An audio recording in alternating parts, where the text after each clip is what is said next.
Hello, and welcome to Vanilla JavaScript and Go intermediate course, building a full stack application. My name is Maximiliano Firtman. I can go by Max. I'm Firt on Dev or Firt on many social networks out there. So I've been doing web development for many years, actually a lot. Right, like almost 30 years. I'm from Argentina. I live in Buenos Aires. And as a web developer, so I've been doing HTML and JavaScript since mostly forever. Well, it feels like forever for me. And I've created more than 160 web apps, where I could say that probably 80 to 90% of those web apps were pure vanilla JavaScript and any framework on the backend.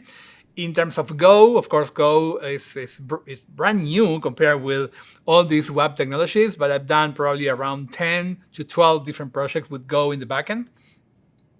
I author 14 books and many courses on different platforms, including, of course, Frontend Masters. My books are mostly on mobile development, web development, and also web performance. Typically, those were the topics that I was covering for a while. And I'm also the author of Learn PWA. It's a free interactive book available at the Google website web.dev. So it was published by Google on progressive web apps. And actually, one part of today's workshop will be covered there as well. That is the part that it's on service workers. And at Frontend Masters, you will find many courses that I created on the frontend side, on JavaScript.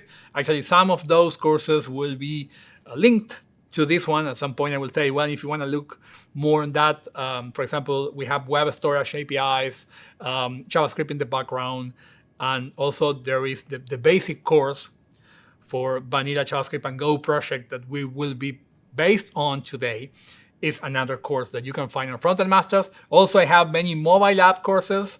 I have one on Flutter, Swift, on Kotlin for Android, so iOS and Android development, and some backend courses including PHP and basics of Go. So you will find that, of course, at the excellent library Frontend Masters. And this workshop is actually the kind of a second step of another workshop where we build an app, a full stack app from scratch in Vanilla JavaScript and Go. I mean, you can go and watch that video first, that course first, if you want to. You don't need to. You can start now downloading the project. I will send you the URL. I will give you the instructions to do that. And then you can set up that and then add on top of that project that is already there some new ideas. So the workshop site is this one, github.com/Firtman. That's my username, my last name, actually. Go Vanilla JS. There, you will have a branch specifically targeting the beginning of this intermediate course. You will also find all the steps that we have been doing on the basic course, on the initial one, where we developed this from scratch. But now, we're going to start with the project that is already there, with the backend and the frontend. The contents of today's course is, we're going to introduce the project, so this full stack project, that is called Really Neat. It's a movie database that has authentication, basic authentication, and it has favorites and a watch list, so your watch list for movies. And we're going to add on top of that passkeys. This is for passwordless logins. So we're going to authenticate the user without the password. That is kind of a new trend, and probably you have seen this in many websites these days. So that's going to be one of our huge topics for today's course. Then we will talk a little bit about server-side rendering and the problems that we have when we are using single-page applications. And this project is currently a single-page application, so it's mostly client-side, and the server is just serving the static files and also APIs. And then we will talk about how to add offline support to this app and what happens with data sync when you're offline. So we will discuss all the options and all the possibilities over that project. So those are the goals for adding on top of this project. And the idea is that you will be able to also go to your own projects and maybe add these parts to your project, even if they're not vanilla JavaScript, even if they're not based on Go. At least the basic ideas are the same, and you will see later how to implement those ideas on those languages. So this is the current app. This is how it looks like. So we have a homepage. The homepage has this week's top movies. And then we have something to watch today that is just a random list of movies. So every time you refresh, you get another list. You can get into the details of any movie. The details have the actors here, and you have buttons to add to favorites and add to watch list. And then you can search for movies. I know Superman movies, and all the Superman movies appear. You can sort, or you can, well, I'm not sure if you have any animation movie. No, we don't have any Superman animated movie in the system, at least, but we can see that the filter is working. And the final part is my account, where you can register a new account. You can log in and log out, but using email and password. So let's say the classic authentication. That's one part that we will change. So the first thing that we will be doing during this course is to add here passwordless authentication. So right now I have a user. So I will use my username and password. So I'm logged in. So now I can see my favorites and my watch list. And the thing is that right now it's a username and password. So we will add another way to log in the user with passkeys. So we will discuss passkeys in a second.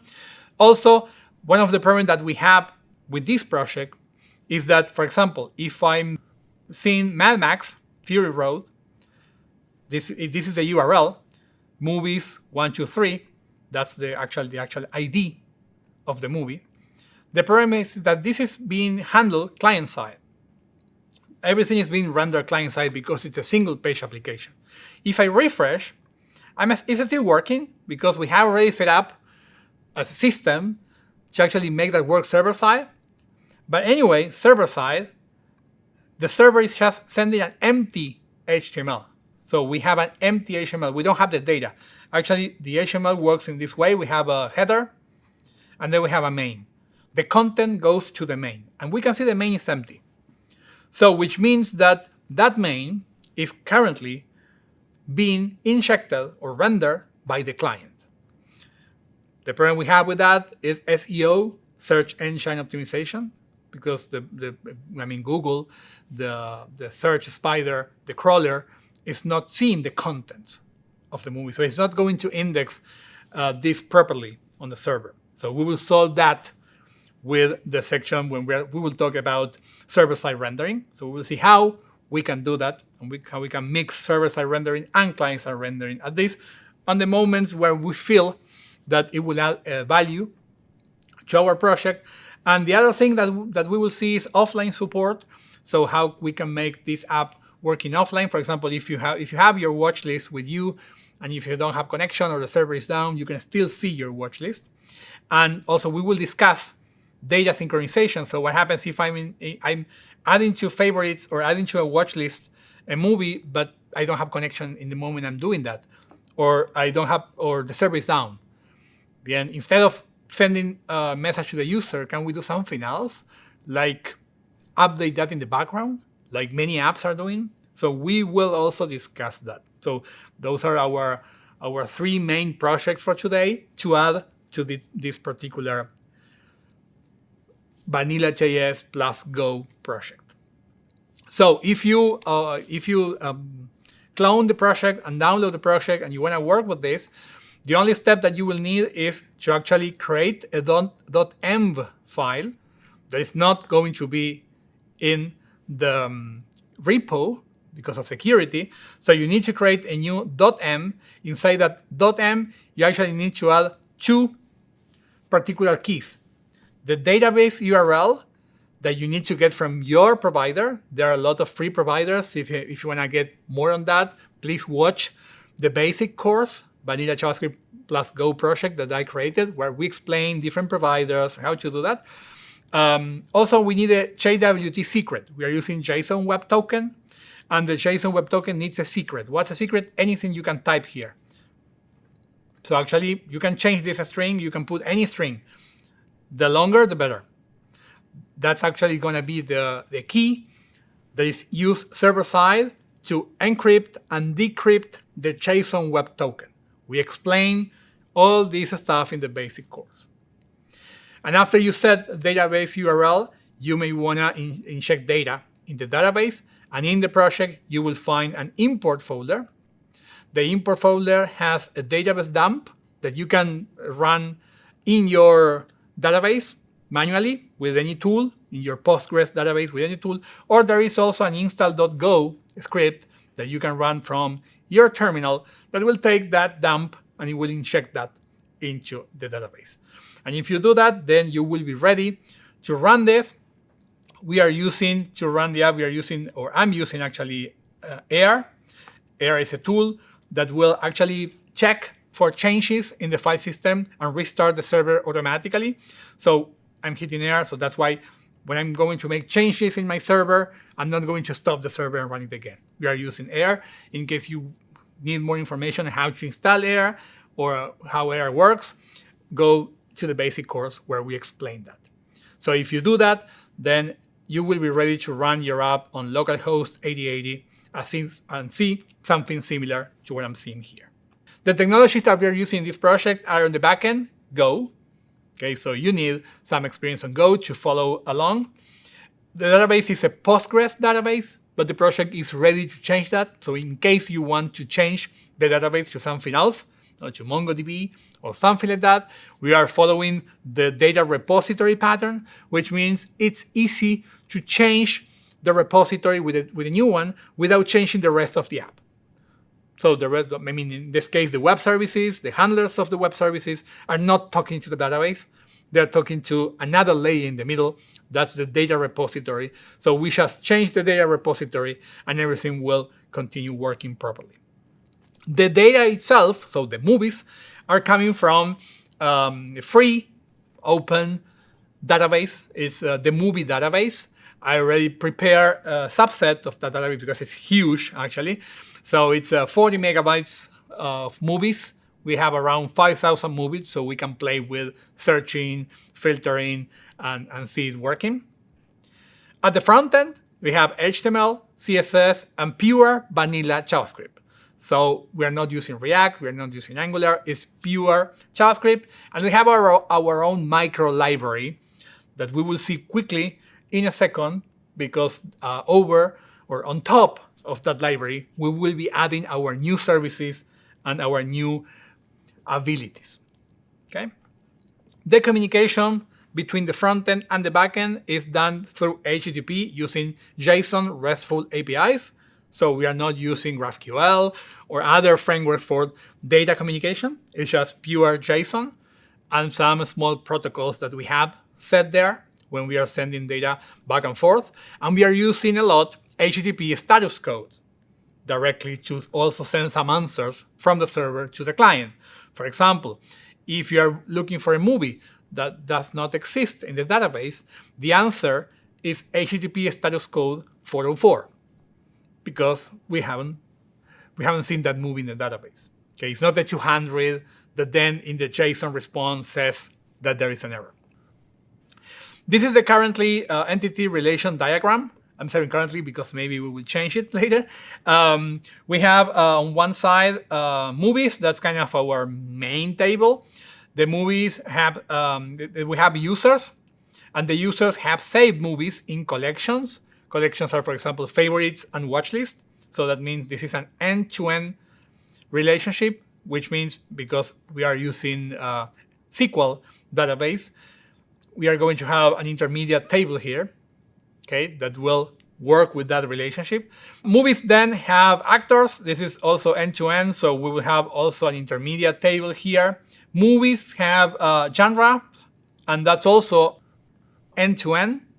It's not one, so we have some movies that are science fiction and comedy at the same time. And movies also have keywords. So the final list of tables that we have are users, movies, genres, actors, and then the intermediate tables, user movies, movie cast, movie genres, and movie keywords. That's what we have right now, okay? Just to understand the project when you load the project. The architecture in terms of development that is already there looks like this. We have On the user interface, basically HTML, CSS, the images, the posters are coming from the TMDB web server. This is the data source. And then we have trailers that are coming from YouTube. And we are using web components to render, for example, the YouTube video trailer. On the front end, we have pure JavaScript. And the JavaScript is separated in a couple of services or abilities. We have the router. That's a client-side router that works with different routes. And based on the routes, what will happen is that the router will load different web components. So every page in our project is actually a web component. The web component is connected to the UI through HTML, and it's also typically is connected with an API, client-side service, that is the one that connects to the backend all the way around here through HTTP to Go. And now if we go to the Go side, on the Go side, we have like a global logger. This is just a small tool that we created to log things in the file system. So everything that happens, server-side errors and things that happens, there will be a log. So this is important when you have a project, a full stack project, to actually debug on the server. Then we have handlers. The Go backend is serving the static files as well as the APIs. It's not mandatory to do that, but in this case, we are doing that. So we have a file system handler for static files that will actually serve everything we have here, everything that we have in the front end. And then the handlers, for example, if you want to get a movie, there's a handler for that will get a movie by ID, but the handler is not the one going to the database. The handler goes to a model repository. There is another value, another function, and that's the one that through TCP connects to the real database. That for the database, you can use any provider. It can be a cloud-based provider, or it can be a local instance of PostgreSQL. However you want to do that, it's fine. And the model repository actually speaks into models. The models is a set of structures that we have in Go that are representing the data that we have inside the database. Okay, and the model goes back to the handler. The handler converts that into JSON, and it goes through back HTTP to the service, and the service sends the data back to the web component who requested that data, and that will update the UI. That's kind of the structure that we have right now. And I'm explaining this because now for the new things that we will add, we will probably inject some parts here or there. So it's important to understand if I'm saying we are changing the model repository, we are changing the handler, it's important to understand where are we changing that in our architecture. So it's time to talk about our first lab, our first ability that we will add to our project, passkeys. First, does anyone know what a passkey is? Have you tried passkeys on websites? Yeah. Do you know what they are? How you define passkeys? It seems like every site lately has been asking exactly. to add a passkey. Do you want to add a passkey? Yeah. Adds your biometric login or whatever to biometric. That's the first keyword we have here. Biometric. We'll see if it's related directly with biometrics or not and how that works. But yeah, it has to do with that, right? So the problem is that we are still in that moment where not every user knows what a passkey is. And maybe that happens to you as well, that you still don't know what a passkey. You want to add a passkey, maybe you think, oh, maybe that's Face ID, but I'm not sure if you know exactly how that works. I will do let's say a quick overview here. There is another course on web authentication APIs on Frontend Masters where we get deeper into this. But to actually implement this, and because it's something new for most web developers, both backend and frontend developers, I'm going to do the intro, the overview, so that we can implement this in our project. But as you said, this is something that you see every day in every project. And we will see this even with more strength in the following months and years. And we will get into the point where passwords will be gone. That's the goal. Okay, and you will start seeing soon websites and apps that they just use passkeys. Actually, I've seen a couple. There is, for example, just one quick example. It's a new crypto fintech app.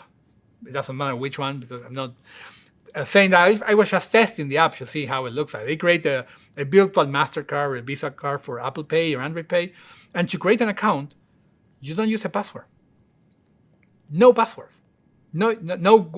Also no Google authentication, not federated logins like connected with Google. No. A passkey. That's the only thing they have.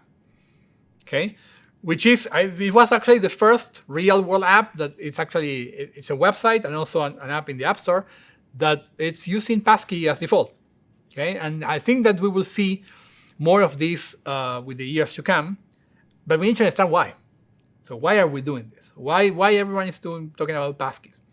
So the quick idea is this: when we are doing login forms over HTTP, and that's what we have right now in our Reeling It project. We have this situation. We have a browser. The browser has an input form. We have the user. The user has a secret. The secret is the password. It's something the user knows. And we have the web server, and we have our database. Okay. And typically, you know how that works. The user has a secret, and the user types the secret into the form, into the browser, and then we, or the browser, are sending that to the server. The passkey, the secret, the secret, the password, and the server is typically storing that in a database. Hopefully hashed. Okay, our project really is hashing the password. It's not storing the password in plain text, but that's even worse, okay, if it's in plain text. And initially, this was over HTTP. Okay, that was how it started. Actually, when we are in localhost, it's HTTP as well. So what's the problem with this system? The problems are bad actors, okay, hackers, let's say. Okay, let's say the technical name is more bad actors. So bad actors can actually be in the middle, man in the middle. They can be in the middle of many places, watching what you're doing or what you're sending. So they can be in the middle between you and your browser and seeing the secret when you are typing the secret. It can be a keylogger. It can be an app that is in the operating system watching the screen. It can be a very nice keyboard that you downloaded for free, not from the App Store, but from another place, that blah, blah, blah. You install the keyword, is pretty good, but the keyword is, when you type, it's saving your passwords and sending your password somewhere else. Okay, so, and they can steal your passwords. Also, you can have a man in the middle, mostly when you are in a public network, that is reading your secrets when you are sending the HTTP request. Maybe you say, well, but HTTPS will solve the problem, okay? That problem at least. Because, yeah, it's much more difficult to hack the SSL secure tunnel and get the password from there. But anyway, that's only a secure connection between the browser and the web server. Or actually, the first front end that you have in the web server can be sometimes a proxy like Cloudflare or something like that. And then there are some other parties where someone can actually get the secret anyway. Okay, that's why today, at least, when you have a login form and it's not an HTTPS, you see a lot of warnings everywhere. This is not secure. Be careful. Don't send your data. Blah blah blah. You know the deal. And another problem that is actually a huge problem is that the bad actor can actually get into the database. And even if you have the password hashed, they can get the original password anyway. So data breaches are actually a problem. And all our passwords were actually in a public database at some point. Okay, and you can see the biggest data breaches. It's always millions of users from many providers. I'm not even sure if you have ever seen this website. Have I been pwned? If you try it, you can enter your email address, and it will tell you in how many data breaches, your data has appeared. And if I try my email address, I think there are like 20 from Adobe, from Yahoo, and those are the data breaches that we know. But if you have accounts on many small websites, and who knows who had access to that. And that's why also now password managers will tell you when you're using a password that has been already compromised. Okay, so they're telling you that. And also we have another big issue there. That is not the man in the middle. It can be brute force. I mean, even if no one is actually watching the secret, they can actually get your secret. They can guess your secret by brute force. Or they can use phishing. They can call you on the phone, tell you they are from your bank or from your government or from your social services, and they need to verify whatever, and they will ask you for the password. And a lot of people are okay sending secrets over the phone. Okay, and this is happening every day. So, and it's not getting better. It's actually getting worse. With now AI, we can have AI bots trying to get your secrets every day. Okay, so that's a problem. So we have a problem. And you probably guessed at this point that we have a solution. That solution is known as Passkeys. So Passkeys is the solution for 99% of the problems that we have with passwords. I know that at this point, you don't understand why this is a solution, okay? But I will try to explain that, and let's see. You may probably have some questions, because there are a lot of questions and problems may arise when we are dealing with this. So this is the structure when we are working with passkeys. First, the user now doesn't have a secret, doesn't know a secret. Okay? They have an authenticator. What's an authenticator? It can be a USB key, like a Ubico key. I have one later, I can show you that. Or they have a device with biometrics. Those, for example, are two kinds of authenticators. There are many other authenticators available. Okay? So what you have is an authenticator. It can be hardware-based or software-based. Okay? And then we work with the infrastructure of private and public keys. I'm not sure how many of you know the details on that, the cryptography part of that, but actually with some math operations, we create two keys. Keys are just bytes, so numbers, large numbers. And those keys are related, and that means that there is a private key, the other one is a public key. Actually, that's the same infrastructure that we're using for HTTPS. When we have an HTTPS secure tunnel, internally there is a public key and a private key that goes in and out. It's also the same technology behind cryptocurrencies. Okay, so we are using the same technology, the same algorithms as in the crypto world. And the idea is that then we will generate a passkey. Is actually, what it is a credential. The credential is just a pair of keys, a private key and a public key. So that's a passkey. Okay, it's a credential. The private key will be stored in the authenticator, and it will never get out the authenticator. Never. Not even the user can see the passkey. Okay? So the passkey is not something the user knows. It's not something the user sees. Okay? It's something the authenticator have. And then we have the public key. The public key is available in the browser. So we will see the public key in JavaScript. And we have it. And what will happen is over HTTPS, we will send the public key to our server, and we will store the public key in our database, the user's public key. So instead of a password, we are going to save a public key. For now, let's say a public key. Later we'll see that it can be more than one. But let's say one public key. Again, the private key will never leave the authenticator. Okay, I know at this point you still don't understand where's the trick here, but do you have any question at this point? Is the public key still susceptible to man-in-the-middle attacks, for that matter? So it's the public key is data that you're sending over the network, and that means that anyone in the middle can get the public key. So now we're thinking, oh, you lied. So then we have the same problem again. But the answer is that it doesn't matter because it's public. The whole idea of being a public key is that you can share it. It's public. And I know that a lot of questions may arise in your developer's mind at this point. But if it's public, then anyone can log in. Well, we'll see how that works. Okay? But because it's public, it doesn't matter.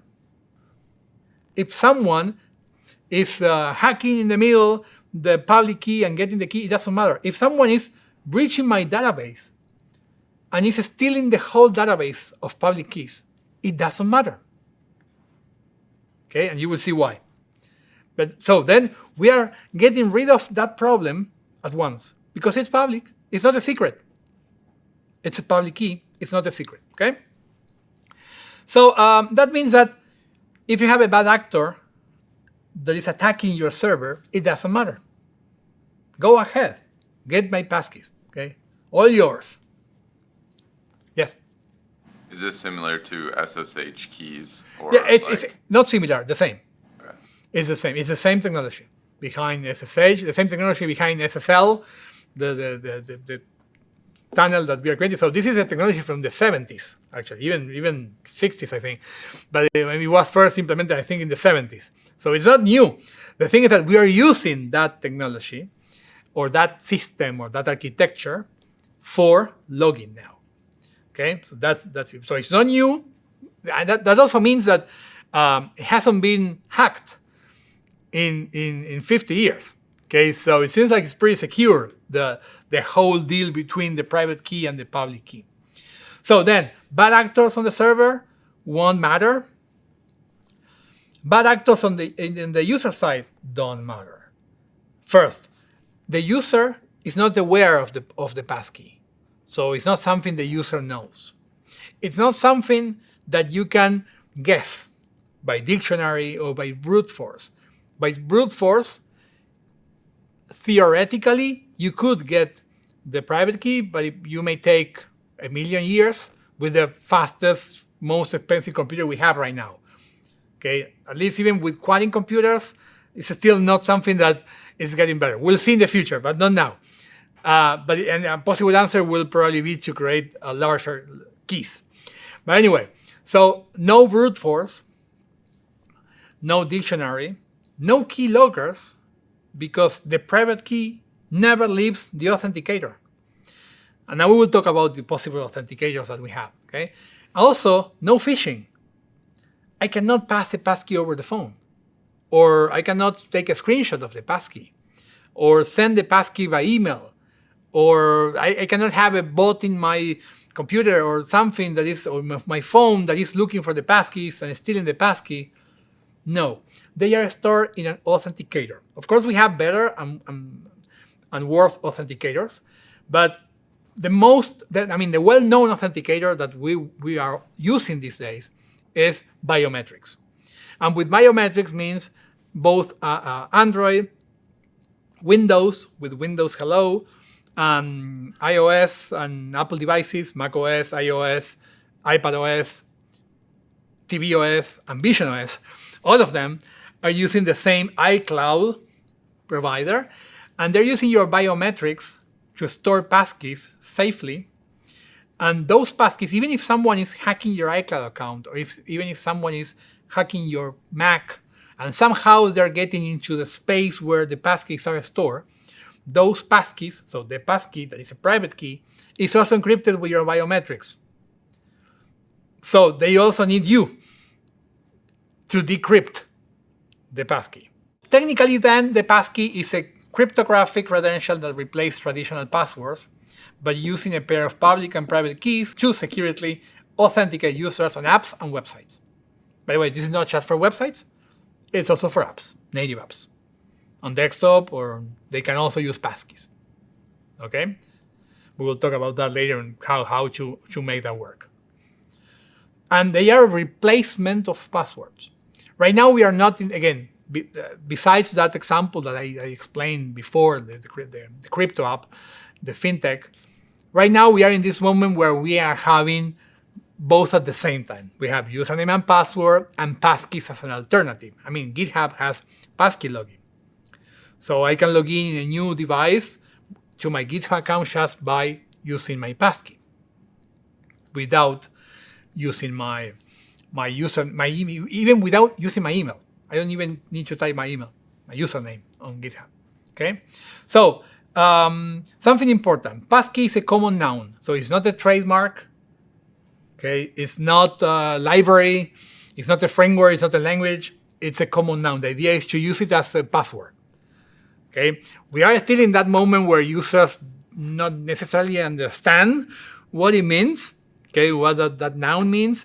So if you are interested in UX ideas around passkeys, Google has a great guide on how to target users with passkeys. So, and there are many ideas here. For example, they're saying that you should use the passkey word. Okay, don't say just use your biometrics. Use the passkey word, but not alone. Explain the benefits. For example, sign in faster with passkeys. And then explain that you can use biometrics to get faster in this website. So the idea is that use the term passkey, but not expecting everyone to understand what it is. So then add the advantage, like more secure, faster, into the wording that you're using. Okay? So it's a replacement for passwords. At least that's the goal, the end goal. Get rid of passwords. If we do that, then we will solve a lot of problems in cybersecurity. It's based on an API known as the Web Authentication API, or WebAuthn. And even if it says web, it's also available for native apps. Okay, but the web is kind of the, let's say, the core anyway. I mean, the apps need to be tied to a web to actually make that work. We will see why in a sec. And you can use it for multi-factor authentication. So instead of replacement of a password, you can have a password and also a passkey as a second factor authentication, or as a single factor authentication. In fact, if you have, for example, crypto wallets, they are typically based on single factor authentication. So the wallet, that is kind of a passkey. Your crypto wallet is your authentication. Okay, and the same happens here. You can use passkeys as the identity of the user. That's not what we're going to do, and that's not a common use case. When we are talking about passkeys, typically we are saying that passkeys are attached to a user identity. But have in mind that technically with Web Authentication API, you can use the passkey as the identity. The problem is that if the user loses that passkey for whatever reason, there is no way to go back to that identity. Okay, makes sense? So that's why it depends on what you're doing. Keys, so the passkey, can be stored on device. So I can store keys on my Mac. I can store keys on my phone, on my watch. I can store keys on an external hardware, such as a Ubico key, like a USB key, or I can store keys on the cloud. And if you're on Android or iOS or iPhone, the default storage for your passkeys is the cloud, the Google account or the iCloud account, which means that your passkeys are actually available on all your devices. So if you create a passkey in your Mac, it's going to be available a few seconds later on your iPhone, on your watch, on your TV. Since they're stored on the cloud, this doesn't give the cloud providers access to accounts that you'd be logging in with your passkey, would it? That's a good question. So let's say, in terms of privacy, you say, so because if they know, actually, if you're using that as a password manager, it's kind of, they have the same information right there. The passkey has the origin inside, because the origin is part of the passkey. So you cannot use the same passkey on different websites. That's something that I haven't mentioned yet. So one passkey, the passkey is tied to one or more origins. The origin is when you combine the protocol, the host, the domain, and the port. So typically, when you create the passkey, that passkey is only for that origin. Okay, parentheses. there is a newest version that appeared in the past year that lets you add other origins to your main origin. For example, if you have yahoo.com and then you have Yahoo UK, that's a different origin, or Amazon, Amazon.com, Amazon Co UK, Amazon ES from Spain, Amazon JP from Japan, different origins, but it's my same account. So now the system lets Amazon define with the protocol a way to say, hey, I have also other origins that will be able to use the same passkey. Okay, but that's kind of something new and it's not the most common scenario. Closing parentheses. So the meaning that the passkey has the information. So technically, Apple could see the things you're visiting, kind of, because technically your iCloud account should be encrypted. So that's actually something that it's on the news every once in a while, where I think some countries, sometimes they are requesting Apple to give them their root password, whatever, because the iCloud account is encrypted. So if the police is getting a criminal and it has the iCloud store, they cannot unencrypt the data. So the answer is not so clear, but I would argue that the same happens with password managers.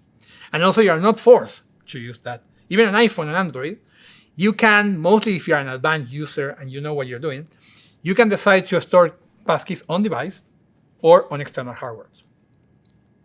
So if security, you need a higher level of security, like you're an executive in a large company and that's the passkey to access an account with $10 billion, maybe the security is better there and you're using a passkey on external hardware. That external hardware probably has, I don't know, also touch recognition, and maybe other things will happen there and you won't use iCloud.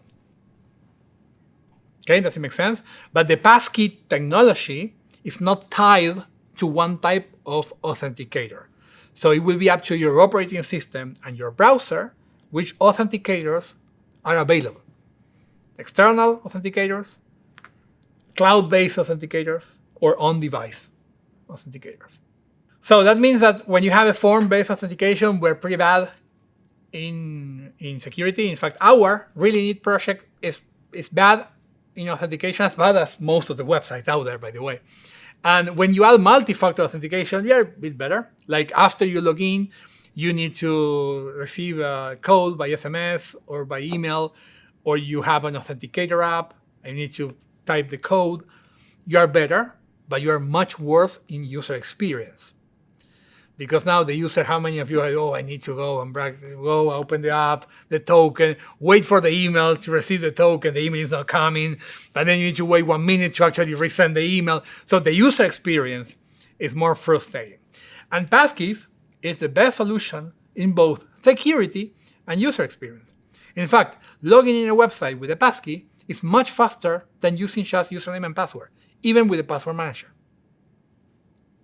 So it's kind of the best of every possible world.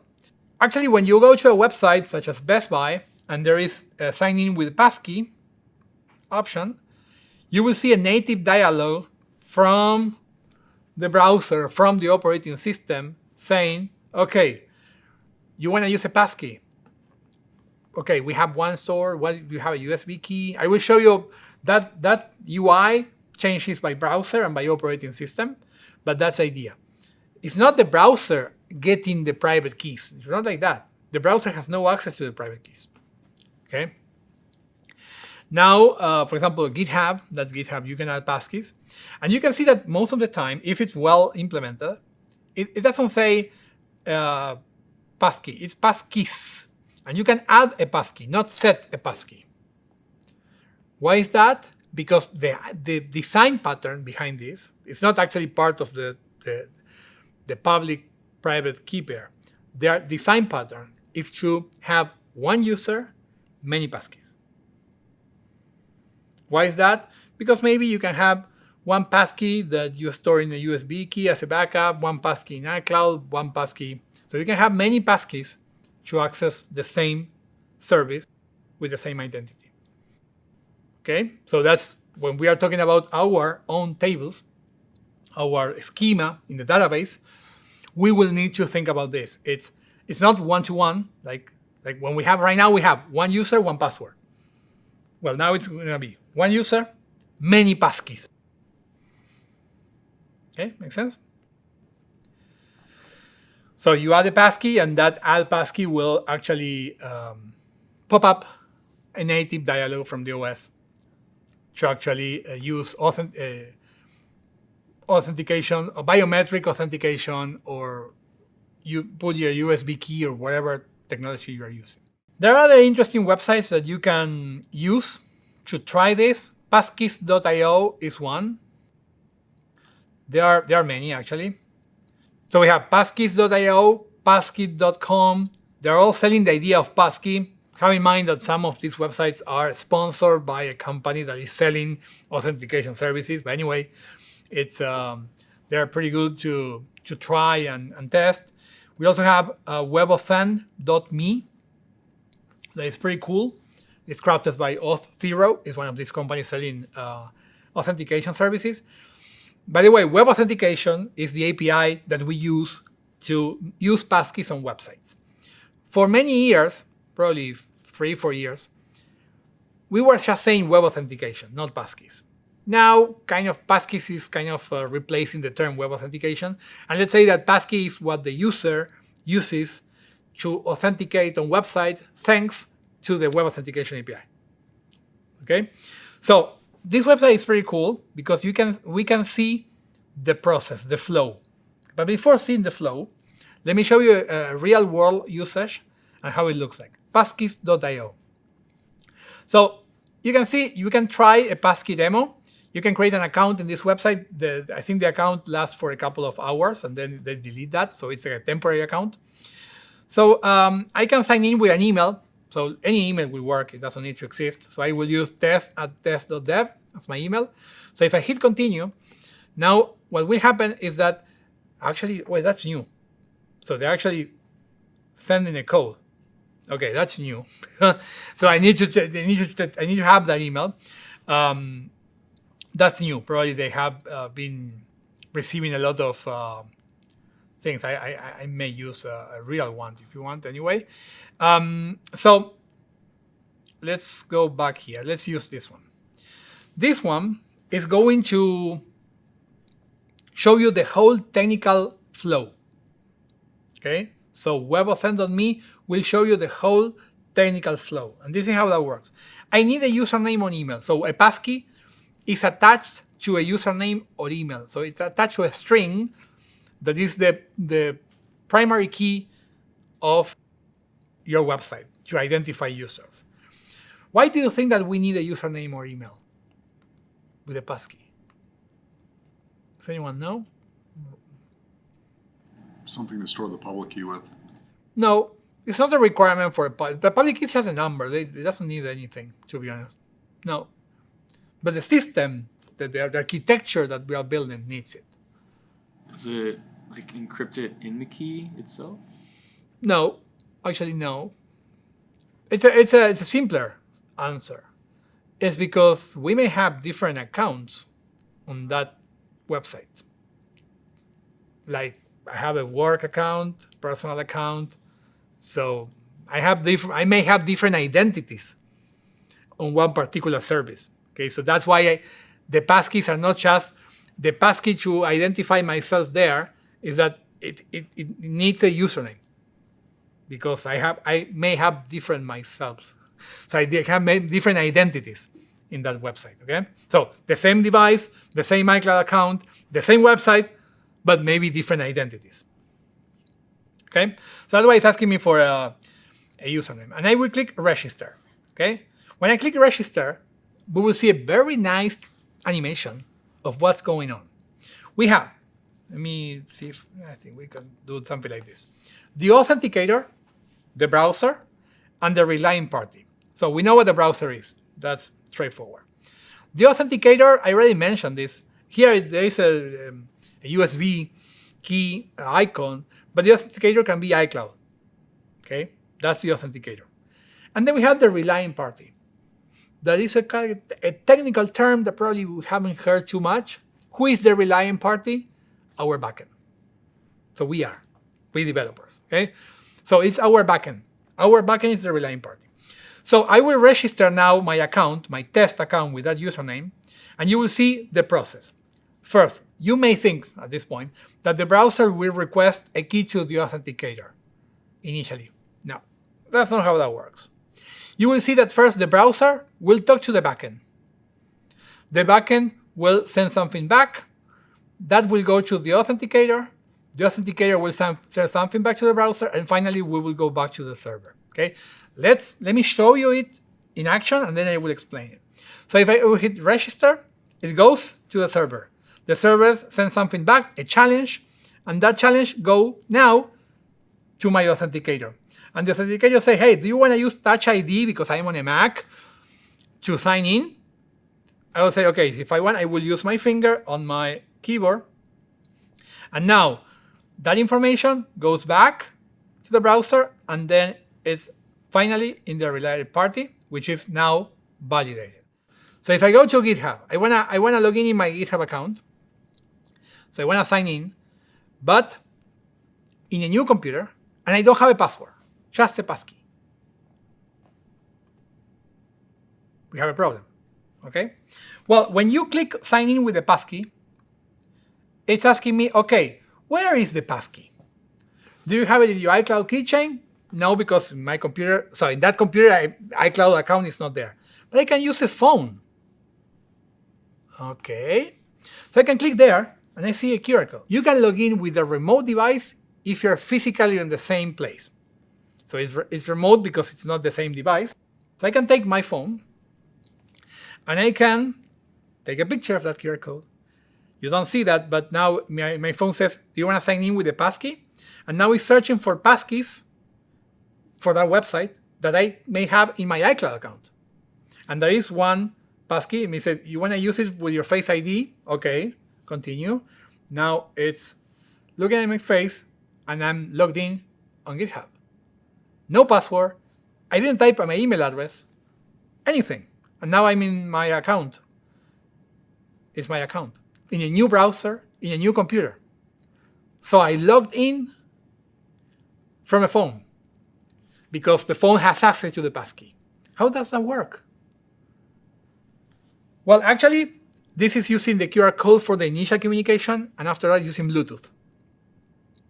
So that means it's over Bluetooth. That's why you need, it doesn't work over the wire. You saw my QR code. I can show you the QR code again. You won't be able to use your passkeys over the video to log in on my website. You need to be in the same room, or basically with Bluetooth range, within Bluetooth range. And actually, the browser, in this case Edge, is requesting the remote authenticator to authenticate the challenge. It says, I have a challenge. It's sending the challenge over Bluetooth. My phone has the key. My phone encrypts the key with a private key. And over Bluetooth, it's sending the challenge encrypted that Edge is sending to the server. Okay, does it make sense? The private key never leaves your phone.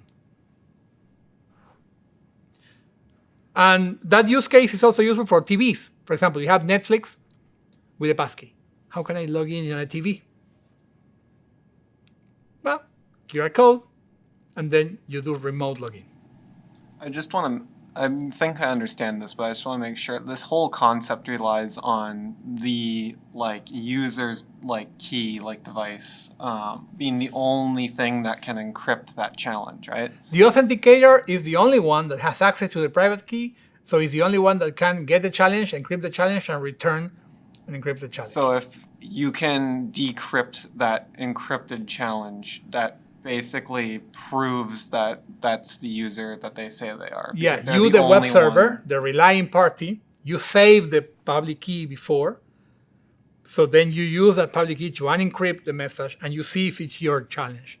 If it's your challenge, you know that no one has changed the challenge in the middle, and the user has the right to sign it. It has the private key.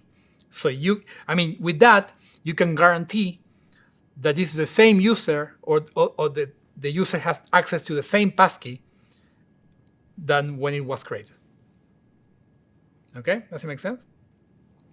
So the QR code passes the challenge to your phone, and then you were saying it uses Bluetooth then? So The QR code has no challenge there. The QR code has some metadata for Bluetooth. For then, they move through Bluetooth. So the browser moves through Bluetooth after the setup has been set over the QR code. On Bluetooth, there is a protocol, and it's sending the browser is sending the challenge to the mobile phone. The mobile phone is signing internally with my face. So with my face, it's encrypted the private key. Then it's using that private key to sign the challenge. And over Bluetooth, the challenge goes back encrypted over Bluetooth to the browser, and the browser sends that to the server. got it. So if you turned off Bluetooth, would not work. Yeah, it's not going to work. Okay. You need Bluetooth for this.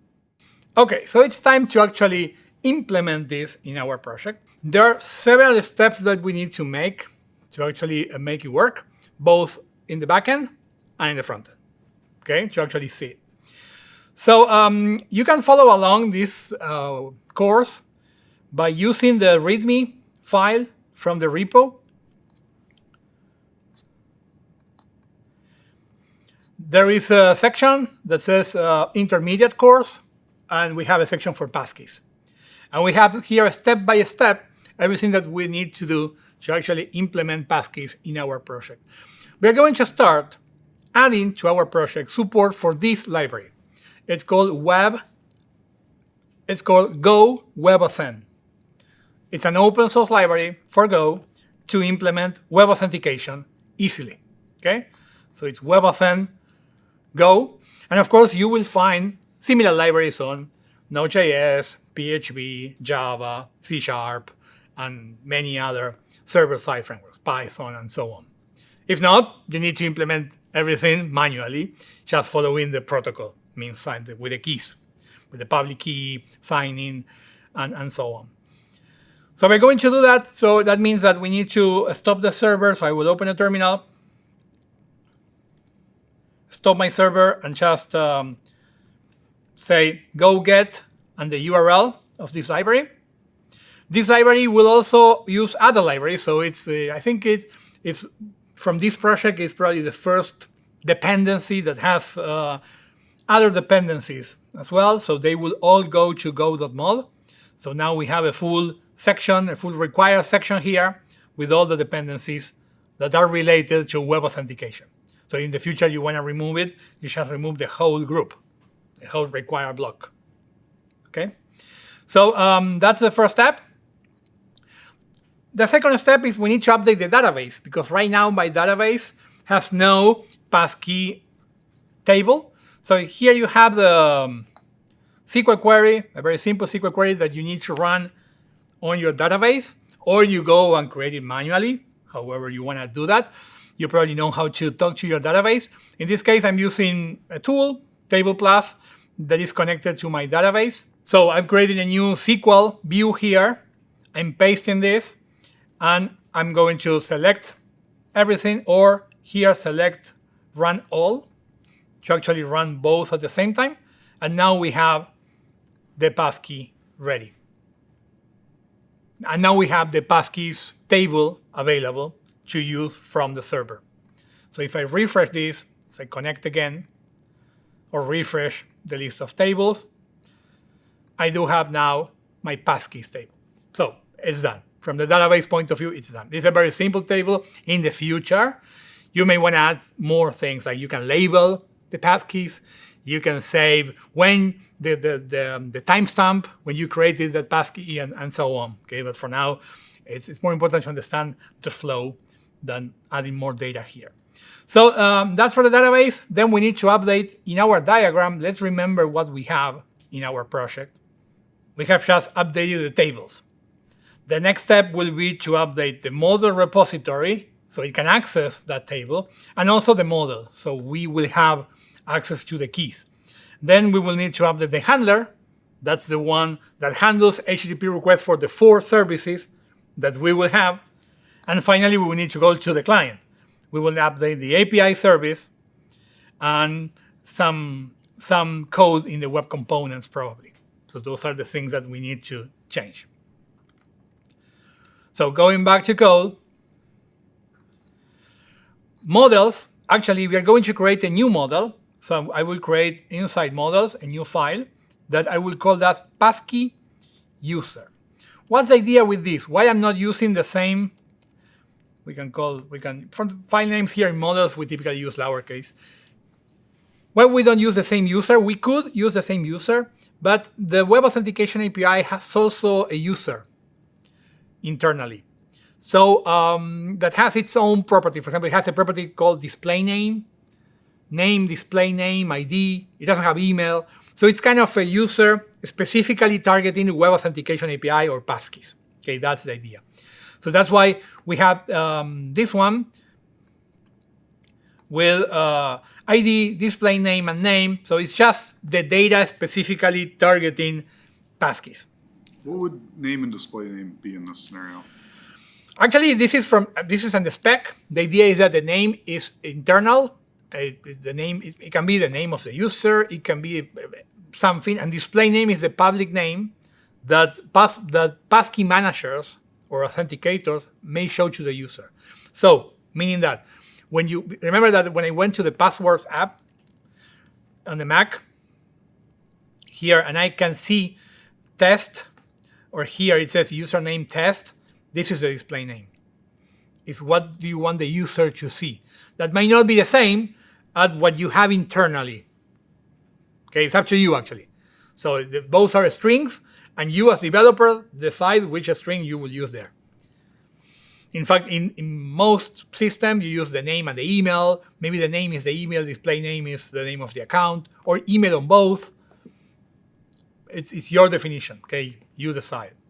So I'm going to take this new model, the Passkey User.go. Also, it has some very basic getter setters, nothing fancy, okay?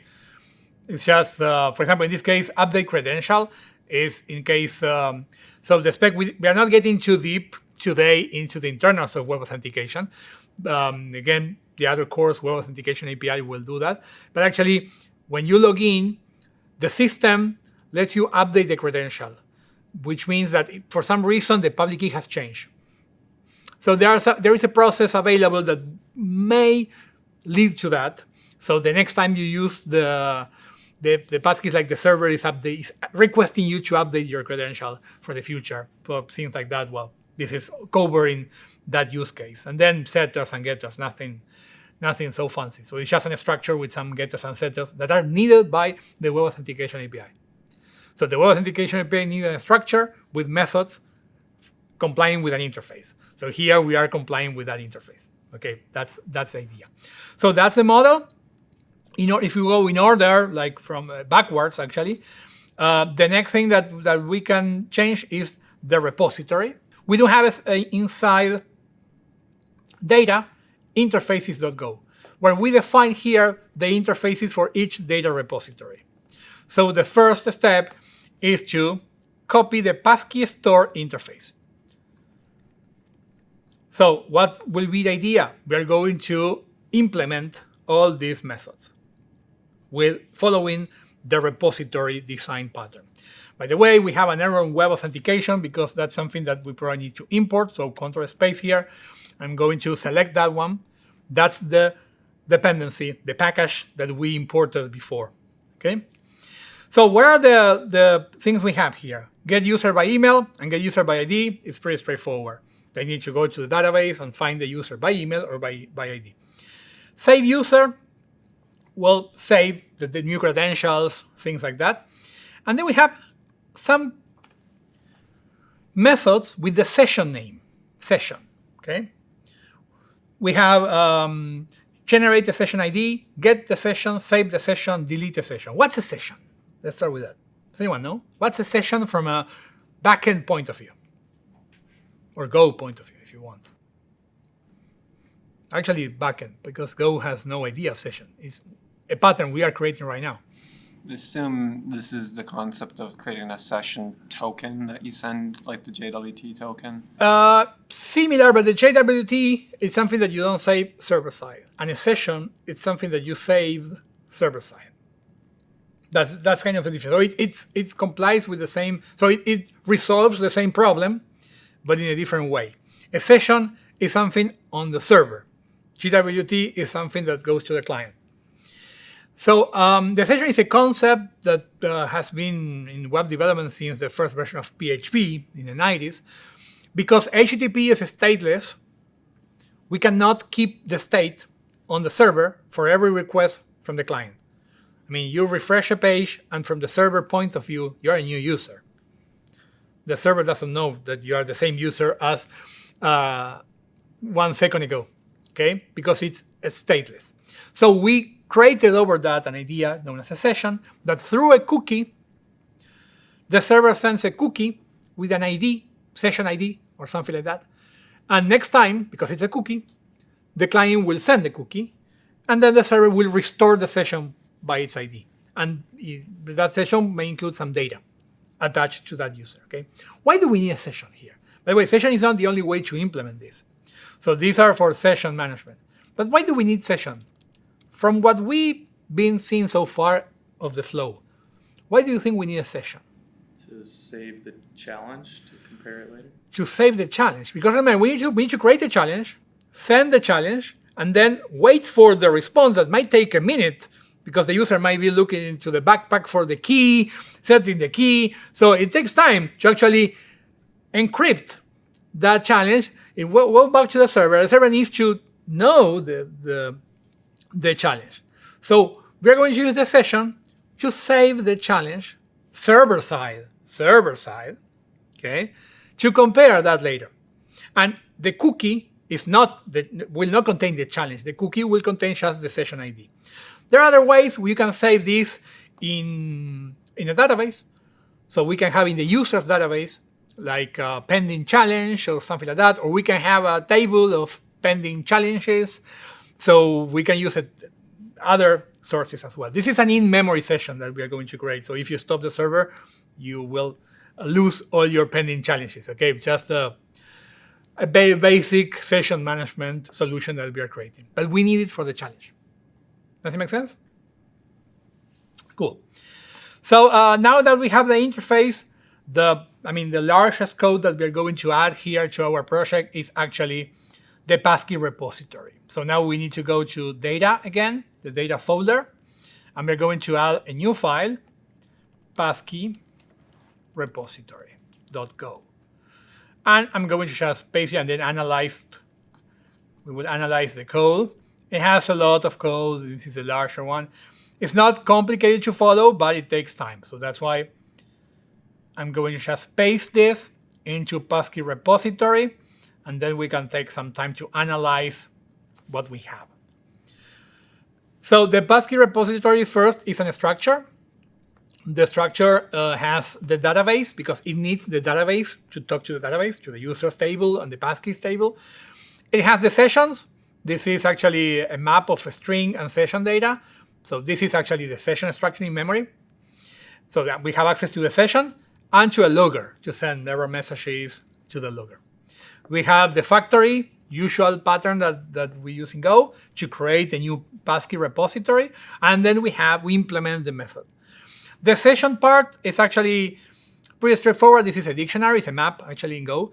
It's like a dictionary or an array or kind of an object in JavaScript where we save data, we retrieve data. Okay, so get session is actually what it's doing. It's not really a big deal. And then we have the queries. Get user by email. It's making a query to the database, finding a user by its email, and then finding all the passkeys from that user. Okay, and it's filling our model with all the passkeys for that user. Okay, so nothing really complicated, just some queries. And actually it's returning or is sending back to the handler who is going to call this a passkey user with ID, email. You can see for name and display name here we're using email. We're using this both for the same value for both. On every project you decide. Okay, remember display name what the user will see in the UI, client side. I mean, if you have a UI, because if I have a key, I don't have a UI. Okay, but when I put this in, maybe the UI from browser may show or not the display name. Get user by ID is the same, but by ID, so nothing really complicated. The same as email, but by ID. And then we have save user that receives the passkey user that is just inserting the passkeys that are not already there. Okay, so it just inserted the passkey. And we should add also some primary keys restrictions so we don't save the same passkey twice. So let's add the to-do here. So later we can remove or add some constraints to the table or the query to avoid storing the same passkey more than one. Okay, that's a to-do mark that we have there. And here we have the part where we serialize the credential. What's the problem? The credential is we have bytes. So we need to somehow convert those bytes into something that we can store in our table. And just for the sake of seeing the information in the table for us for debugging, I'm converting that to text. Okay, I mean, you don't need to do that on the real project. Maybe you can just store binary data in the table and it's going to be good. But we are not seeing it, so for debugging and understanding what we are actually saving in the table, it's a good idea to use text. So we have serialize and deserialize. That is converting the bytes of the credential, the passkey. The credential is actually half of the passkey, because the passkey has two parts. One part resides securely on the user side, and this is the part that goes to the public side, that is our website. So the next step we're going backward from the data to the UI. Okay, so the next step will be to talk about the handlers. Remember, how many handlers do we need to register? 4. 2 for registration, 2 for login.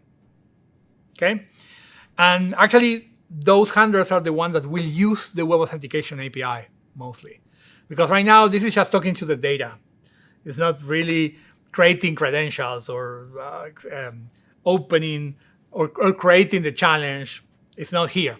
Okay, that will be a handler's responsibility. So that's why the next step, I4 here, is to create the passkey handler. For that, we have a package in our project for handlers. So we look for the handlers. And here we create a new file, the passkey handlers.go. Okay, and let's also implement this and then analyze the code. It's a lot of code, but after we understand the flow, it's pretty straightforward. We need to understand the passkey flow first. Okay, that's the weird part. Well, first, as we did with many handlers and many data repositories, we're creating a structure with methods, and we're creating a constructor following the factory pattern. So this is the same. In this case, we have a connection to the storage, to the Passkeys store. This is the one that we have just created.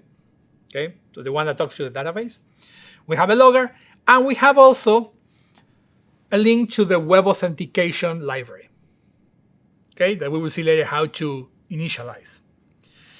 And then we have, well, this is the same tool that we have used in this project many times. This is just writing a JSON response to the HTTP output. It's hitting the right header, sending data in case you want to see how this method looks like this and you want to code it from scratch. We have done this in the basic course. So go ahead and watch that one. And then we have the 4 handlers. Talking about the web authentication vocabulary, we have registration and authentication. Okay, so those are the 2 main actions.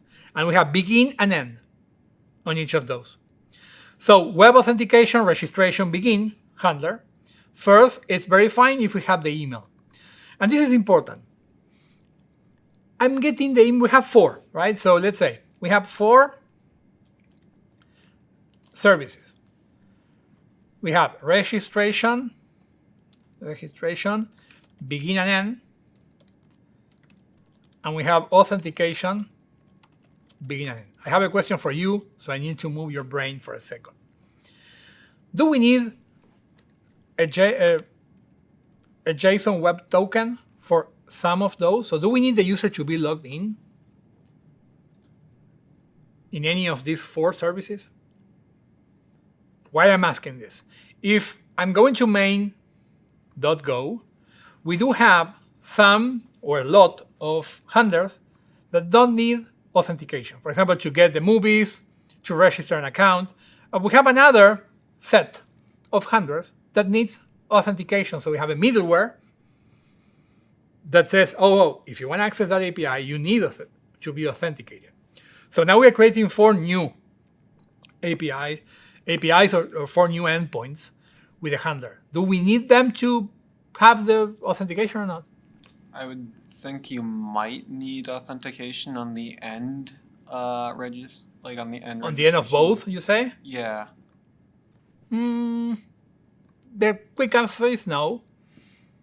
There is one of both that we don't need it. So let's think about this. One of the problems and why it's not so straightforward for you is the term registration. That's why I said this is vocabulary from the Web Authentication API. Are we registering the user? No, actually we are registering the passkey.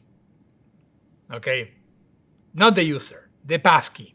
Okay, so that means in our context, in our project, we mentioned that we have passkeys associated with the user. So if I'm creating a passkey, I need to know to which user it belongs.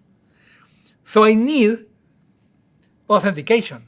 So I need authentication for the registration. It sounds weird because it says, but it's authentication. The user is registration, so the user doesn't exist. No. It's key pass registration. But, okay, does it make sense? We are adding a key pass to a user that already has a password. And that's the most common scenario these days. If you want to implement passkeys in your website, you probably already have username and password. So you're going to do that. But again, we can create a new project from scratch, being passkey first, and then you don't need that, okay? You can just register a passkey, and it's going to be a new user at that moment. Does it make sense? So I need authentication, user authentication, JWT, for registration.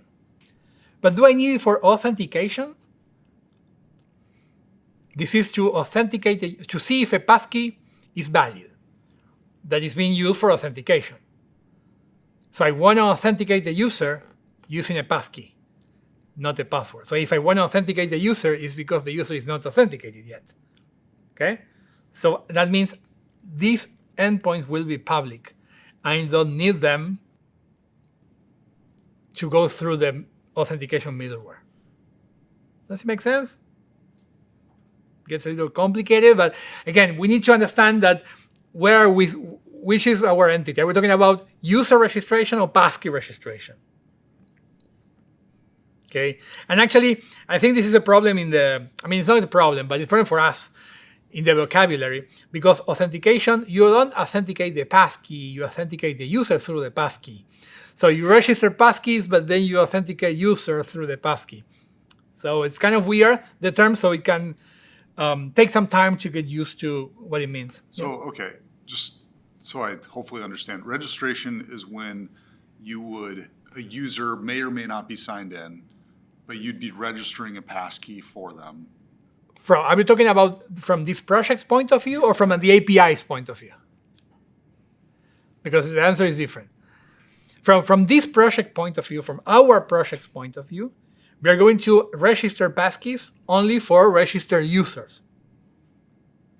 But the Web Authentication API lets you register passkeys without a user.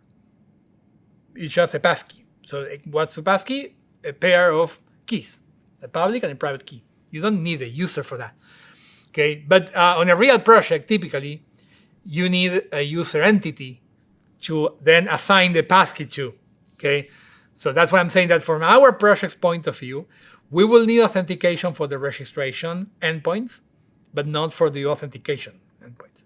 So registration in the context of this project, like right here, is there's already an account that's been created with username and password. Yeah, exactly. We're adding a key. Yeah, exactly. Because we are continuing a project, or we are adding passkeys to a project that has already support for basic authentication.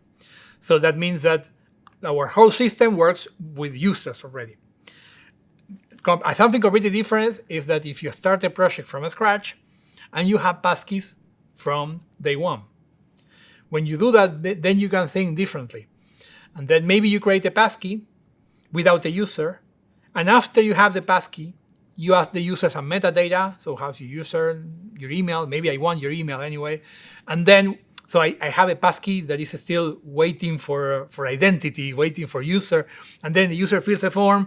And after that, you create the user and then you attach that user to the passkey. But in our project, because we are actually upgrading a project, we already have the user with a normal flow. We just want those users to have a way to add a passkey. And that's actually what's going on in GitHub these days. So when you go to GitHub, you can add passkeys to your previously username and password account. So every user will still need a username and password initially. Initially, yes. Okay. But later we can upgrade this. So we can think about how to do it with passkeys alone. Okay, yeah, sure. In that case, you use passkeys as your first factor authentication. Okay, does it make sense? So that's why the web authentication registration handler receives the email from the context. This is from the middleware. This is from JWT, the web token, has the user's email address because in our project, the email is the key for the user. So we are getting the identity of the user from the authentication middleware. Okay? And then we are getting the user by email from the repository, from the database. Okay? And then this is the one that here we are talking to the web authentication API. Begin registration. We pass the user as an argument. That user we got by email. And we receive an options value. That options value has some properties inside, including the challenge. That's what we need to send back to the client. Okay? Remember, we are registering a new passkey. Also, we are generating a new session so we can save that data in the session as well. Remember, this is the challenge. We are saving the challenge, and then we are sending the challenge to the client. That the client needs to create the passkey, sign the passkey, and go back with a second web service call saying, okay, here you have the public key of the recently created passkey and your challenge encrypted with the private key. Okay, that's the second one. Okay, so we set the cookie for the session, and then we write the response. And this is the registration end handler, so the second web service, the one that receives the public key and also receives the encrypted challenge. Okay, the email, we take the email from the same place, from the JWT, from the token, the session token. Okay, so if everything is okay, well, we get from the cookie the session.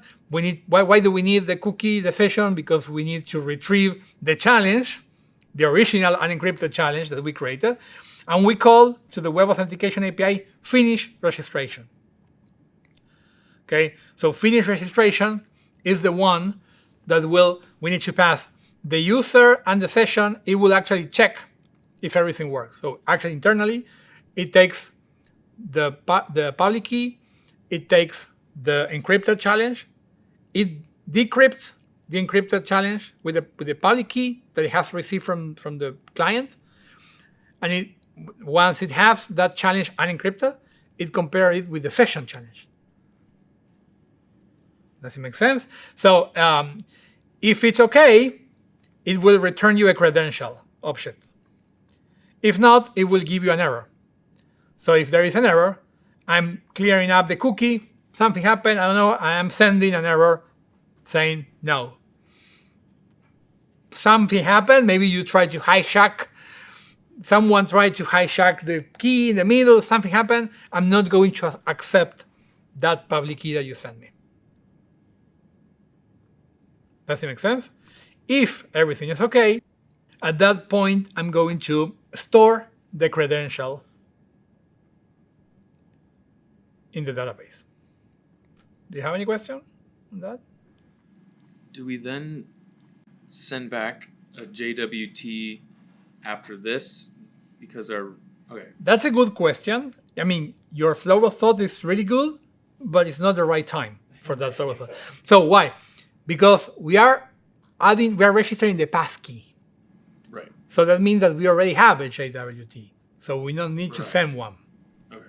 But you need to do that on login, not on registration. Okay, make sense? Because we are not logging the user. You say, oh, we are registering the user. No, we are registering the passkey of an already registered user.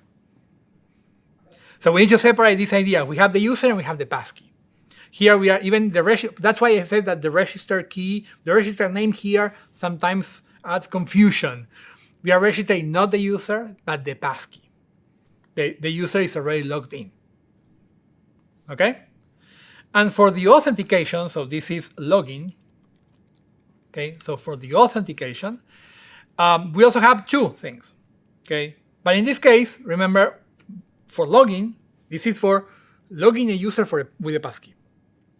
Okay, actually, you can use this verification for other purposes as well, not just for login, but typically for login. So we don't receive the email from the session or from the ShareWT because there is no ShareWT. So we need the email from the user. And this is sometimes necessary. Sometimes. It's not mandatory, but it's kind of a best practice. The user needs to type the email address or the username and says, I want to use a passkey. But bear with me because later we will see a new design pattern available that will get rid of the username as well, as we saw on GitHub. But by default, we always need the username. And we use that to actually, when we create the challenge, we say to the browser, hey browser, I want to see if the user can log in with the passkey for that username. So we need to add the username there because remember the user needs to pick one passkey from the server. So we will ask the email. The email will come from post, from the body. The client will send us the email. So remember, we have the login form, email, and password. Well, now we have email, password, or passkey. But for now, you need to type me the email. Okay, that's kind of the first step to implement this. If we have a user by email, so everything is okay, we start a login, not a registration. Okay? And also, we saved the challenge in the session. We need to do the same thing as before. We create a cookie, the session, and send that back. And then we have the authentication end. So the second step of the authentication process. We get the session, we get the challenge from the session. We get the user by ID. And you say, why ID? Because in the session, we get the we store an ID. Okay, we could store an email, but just for performance, we store an ID. And we call finish login. Finish login will return an error if it doesn't work. It's not the right passkey. It's not the right website. You try to use a passkey on a website that is not. Someone modified that. It's not the challenge. Whatever happened, it goes to error. And if it's okay, we get the credential object. Okay. This is something, actually, if you remove this, it will work anyway in most situations, but let me explain what that is. I'm not going to delete that. The Web Authentication API, the Web Authentication API has two parts. The W3C created the web spec, okay, the name of the JavaScript library. And also we have the FIDO Alliance. Those are more on the hardware side. You have companies like Ubico, that is one that's creating these keys, Apple, Google, and on that side, on the hardware side, they have created a flag to say that it seems like a clone warning, that's the name, that for some reason the authenticator thinks that maybe someone has hijacked the keys and that the key was cloned. Okay, it's kind of a security measurement that we have there. So, and then the software part, that's the W3C API, has that warning there. So if the hardware, for some reason, is turning on that flag, you will get that flag there.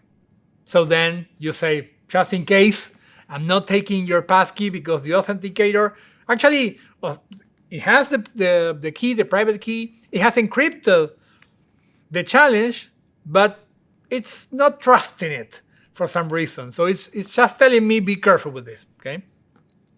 And if something is okay, it's just updating the credential. This is in case the credential has changed, but typically it's not the case.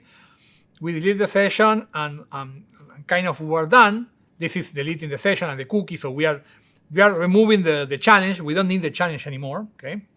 And as your brain was thinking before, we are sending back the JSON Web Token. Why? Because after we successfully checked that the passkey is valid, now the user is logged in. So I'm creating the token, the same token that we create when we log in the user with username and password. Okay, does it make sense? So then when you log in with passkey, you will get, and the passkey is the right one, you will get the same UX, the same experience as if you're using the password. So you have a lot of steps. Yeah, typical user library. The important part here to remember is that we have 4 web services, that you have the challenge. The challenge needs to be saved somewhere in the server. I need to be persistent at least for a couple of, I mean, it's not forever. Typically, a challenge, you put a timeout of a minute. I mean, if you try more than that, try again. So challenge, that's why saving the challenge in memory is okay, unless you have an infrastructure that is using several servers. So you have a balanced system, so it's not going to work. So you need like memcache or something like that, like a service that will save that for you, or you can use a database. But have in mind, challenges should be temporarily for just no more than a minute, 2 minutes, no more than that. And then you should clean them up, or you clean them up after you validate the challenge. Okay, does it make sense? Yeah. So it seems unless the site is passkey first, we will need 3 different authentication mechanisms. The JWT to read the email of the existing user and actual way to authenticate, the cookie session to correlate pending challenge with the answer to the challenge, and then the passkeys for the nicer UX and to exchange to a JWT. Yeah, I couldn't say those are 3 types of authentication, but you need the 3 pieces together to authenticate the user. Yes. So it's part of the architecture. So implementing passkeys is more complicated than implementing passwords. Okay. But after you've done this once, twice, then it's just the same and you get used to it. It's not really a big deal. But of course, have in mind that even if you have a higher cost of implementation, we have really, I mean, the results are really much important in terms of security and user experience. Remember those rates we saw that even you receive, if you have a customer support service, you receive less calls, like phone calls, because now you're using passkeys and they work more straightforward for the user. Okay, so that's why we're doing this. So then we have the 4 handlers ready. We need to actually register them because we have already coded the handlers. The final step is to go to our main.go and just add the handlers. Okay, and also here we are going to set up the API, and I will explain what those things mean. So we need to find a moment. Here we have, at one point, we should separate this main function in probably separate things. Actually, it's pretty common in Go to have a large main. It's not so common to separate its functions. It's not mostly with all your routes, but of course we can separate this. Maybe here, because this is for catch all. We will talk about that later as well. And here we're going to add web authentication. That, remember, is the API for passkeys. So let's see. I need to import. No, it's already auto imported. So I need to create a new web authentication value from the API. We use the new pattern here. It's called new. And we need to pass a web authentication configuration object or value. That has 3 mandatory properties. There are more. And this is part of the spec. No matter in which language you're implementing this, you always need this. RP. You say RP? What's RP? It's a prefix for what? Relying party. Do you remember who is the relying party in the web authentication vocabulary? It's us, the backend. So we need to set our own name. Then the ID is just actually anything will work. Typically for the ID we use our domain, but it's just an ID. It doesn't matter. And the most important one is origins. In case you're using an older version of the library, this library, the Go library, the Web Authentication Go library, or Node.js library, or PHP library, this was typically one option only. But now, remember I mentioned the Amazon example, that if you have different domains in different countries, you can create a collection of origins. And then you need to do something to make that work. Because if I add Amazon here, it's not going to work. So it's not, oops, I need to create another one. So if I create another one and say, oh, the passkeys you create here will also work at Amazon.com. I can say so, but the browser and actually the authenticator and the browser both will actually go to Amazon.com. They will search for a well-known folder, and they will check if they are authorizing this. If not, it's not going to work. Okay? So to make that work, this is pretty new. In fact, I don't know of any company still using this, the multi-domain passkey support. It's actually new in the spec. But that's why now I have a collection. But for most situations, it's going to be just one website. Okay? One origin. Remember that the same website in different port is a different origin. Okay? By the way, it works automatically on subdomains. So you don't need to add whatever.com. Okay, so that will work automatically. You just put your top level domain, and it will work. So we create a new instance of that value, and actually we pass that to our web authentication handler. So this is our Passkey repository, the one we created a few minutes ago, the one that talks to the database. This is the web authentication handler that receives the Passkey repo, so the repository, as an argument. And also it receives the web authentication manager as an argument. It's the one that we have just created right now. And then we set up all the handlers, having in mind that we have 2 handlers that needs user authentication. This is for KeyPass registration. Passkey, no KeyPass. Passkey registration. But actually, I'm using Passkey with capital P. That's wrong because it's a proper noun. It's a common noun, not a proper noun. So we should use it like this. Passkey registration. And the one that are for login, no need for user authentication. Actually, we are authenticating user. Makes sense? So that's why they're not going through the middleware. These two, the registration endpoints, are going through the middleware. That's not the case for the ones where we are authenticating. So is it working? We don't know. So we need to connect the front end, okay, and see if we can make it work. So for the front end, we're going to also use, just to simplify a little bit, the thing we need to use, we are going to use a library. So going to the public folder, we have our index.html. So we are going to use a library that's currently the most used library out there. It's called SimpleWebAuthn, that has a browser side. This is the browser side, and also it has the server side. But the server side is for Node.js. Okay, so if you are doing passkeys with Node.js, you will probably use that library server side as well. So I need this one. This is will just help us creating the public keys and private keys. Instead of calling the browser's APIs, there is navigator.credentials.get. It's not really difficult. It will just do it for us, and it will work properly.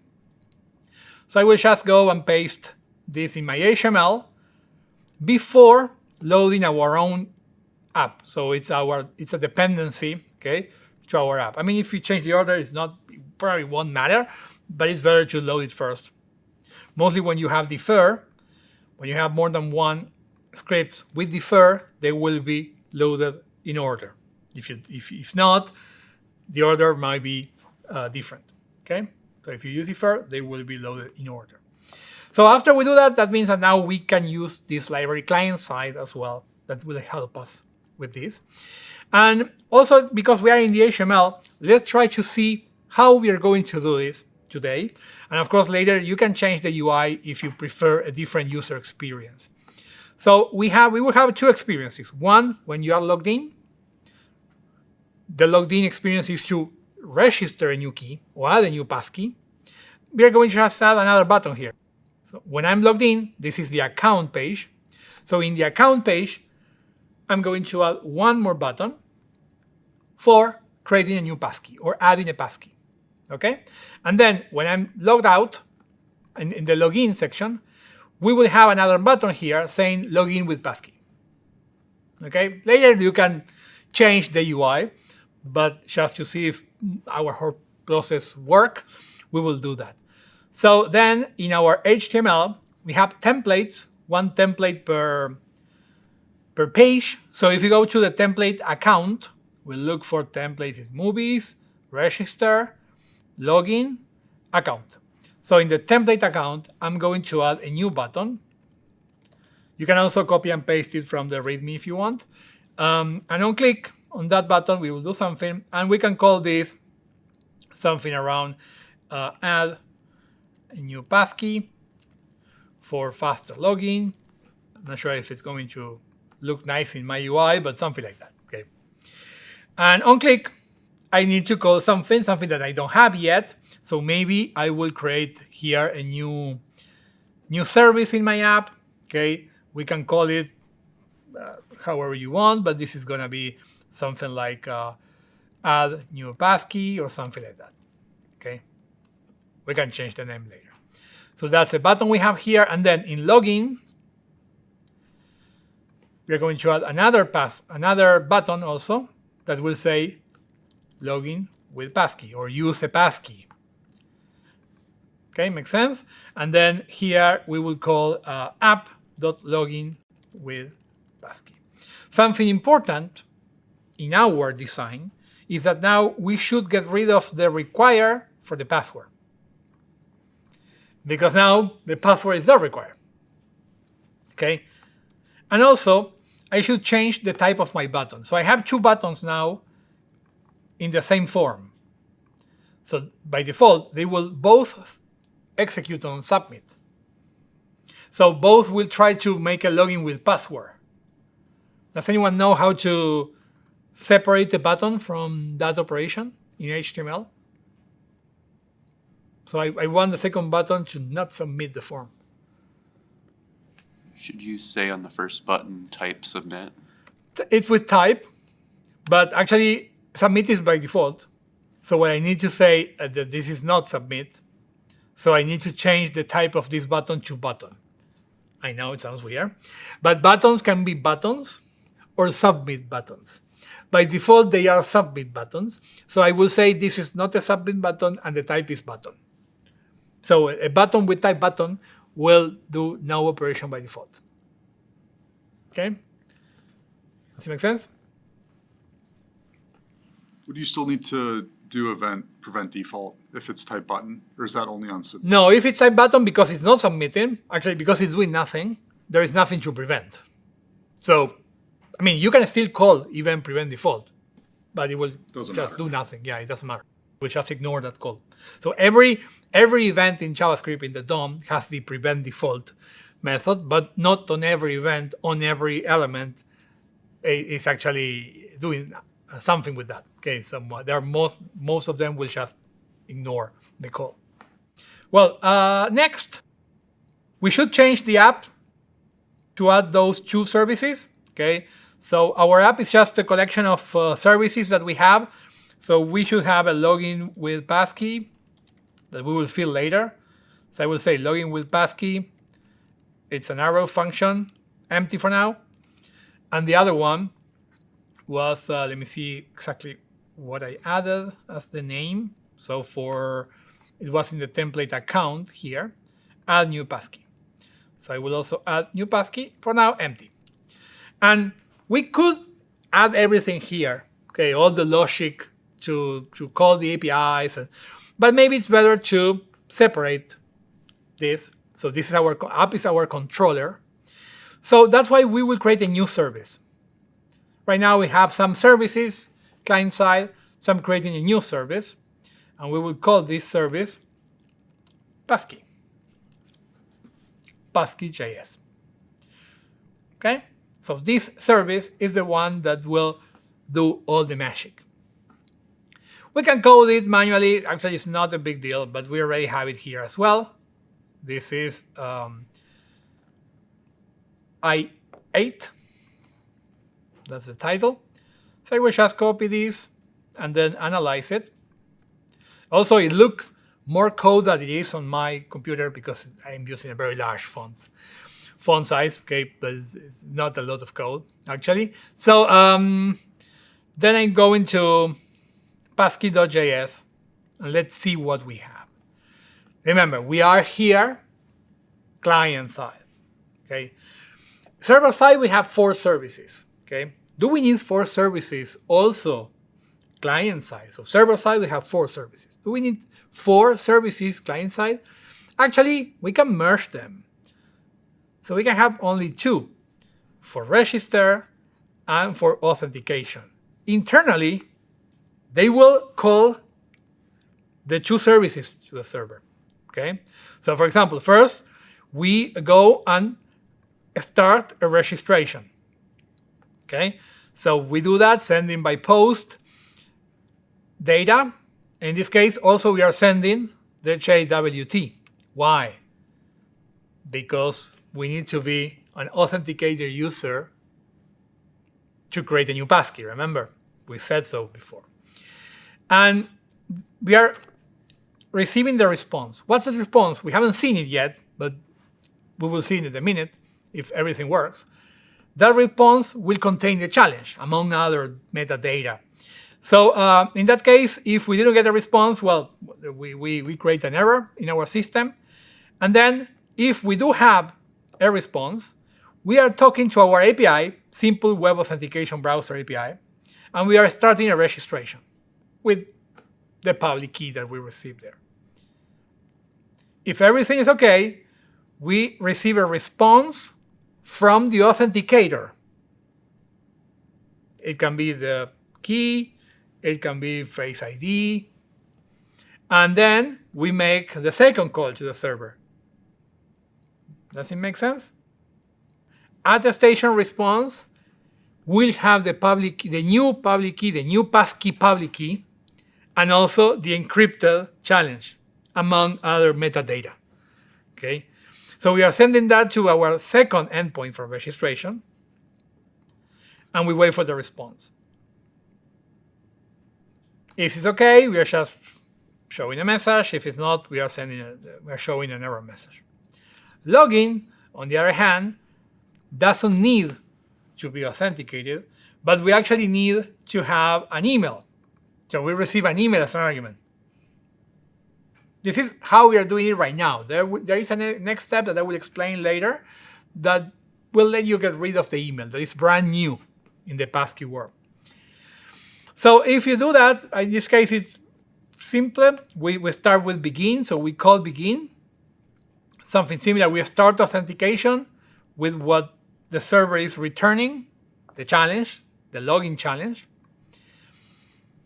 And then we go to the second web service. So we go to begin, we receive the challenge, we sign the challenge. We don't sign the challenge. We request the authenticator, that is typically in the OS, to sign the challenge.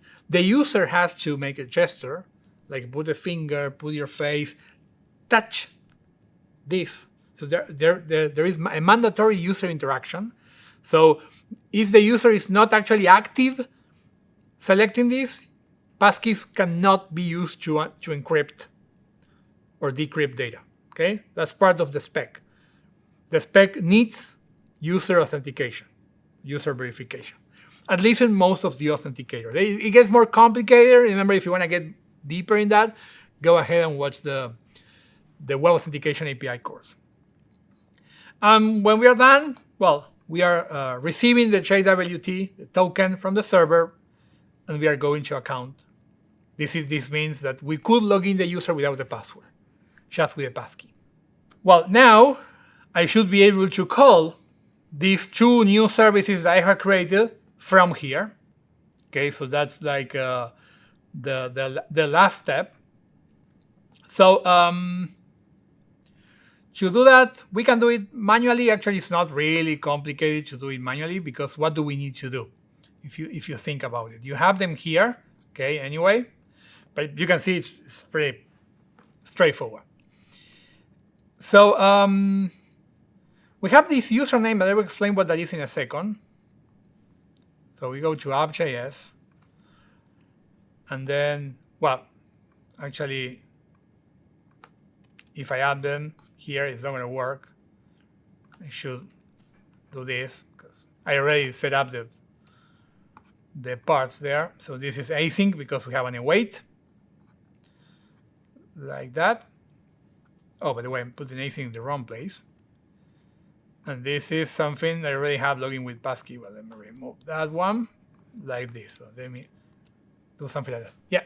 Still struggling to understand the register function under passkeys. You get a response back from our API, and then you feed you take the options out of that response, and you feed that public key to the SimpleWebAuthn browser. I'm a little confused because we're getting the public key back from the server, it seems like. Let me explain that. So things are more complicated than I was explaining. So I was doing a high overview, as I mentioned. The public key you see there is actually a public key from the server. I haven't mentioned that, actually. So you're true. So that's why you're confused when you read that. So the server has also a public key that has to do with this requirement of it works only on one origin. Remember I mentioned that the passkey works only on one website. Does it make sense? So it's part of that process. But it's not the passkey, actually. That's not the passkey. That's something that it's added on top of the passkey spec. And in this case, it's being used by these libraries. Does it make sense? Kind of. So, but let's say that this gets more complicated in terms of who is sending a message. I don't know. The passkey situation is the one that we saw in the animation. Okay. So we get a challenge.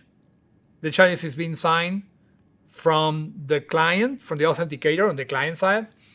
And then if it's a registration, we are sending back, and we are saving back in our server the public key of that recently created passkey and an encrypted challenge. However, that's like the basics. However, on top of that, we can add more layers. Okay, and one of the layers also adds some kind of a public and private key server side, things like that, internally for the challenge and for the communication inside. So you can do a double encryption. Okay, does it make sense? That is not mandatory. It's not part of the passkey spec. Okay, the passkey flow is the one, remember, we saw when we were doing the thing here, this website. And you can see, let's do this again. So if I have another test user and I register a new passkey, remember, we request a challenge from the server. The challenge goes to the authenticator. The authenticator requires me user interaction. Like, do you want to create a passkey or not? If I say yes, let's do that with my finger on iCloud, now it will send back the signature, the public key, and the ID. The challenge signature is actually the challenge that is encrypted. The public key and the raw ID, the ID is the ID of the signature. You see that from the server, there is nothing, there is no public key coming in, okay? And for login, this is what goes back. This is the key. Okay, look, and we will see it looks like something like this. Actually, it depends on the authenticator that you use. The keys might have more metadata, different metadata available, but you just store what you receive. Okay, and for login, you have the same process. In this case, the browser saying, "Hey browser, I want to start a login process."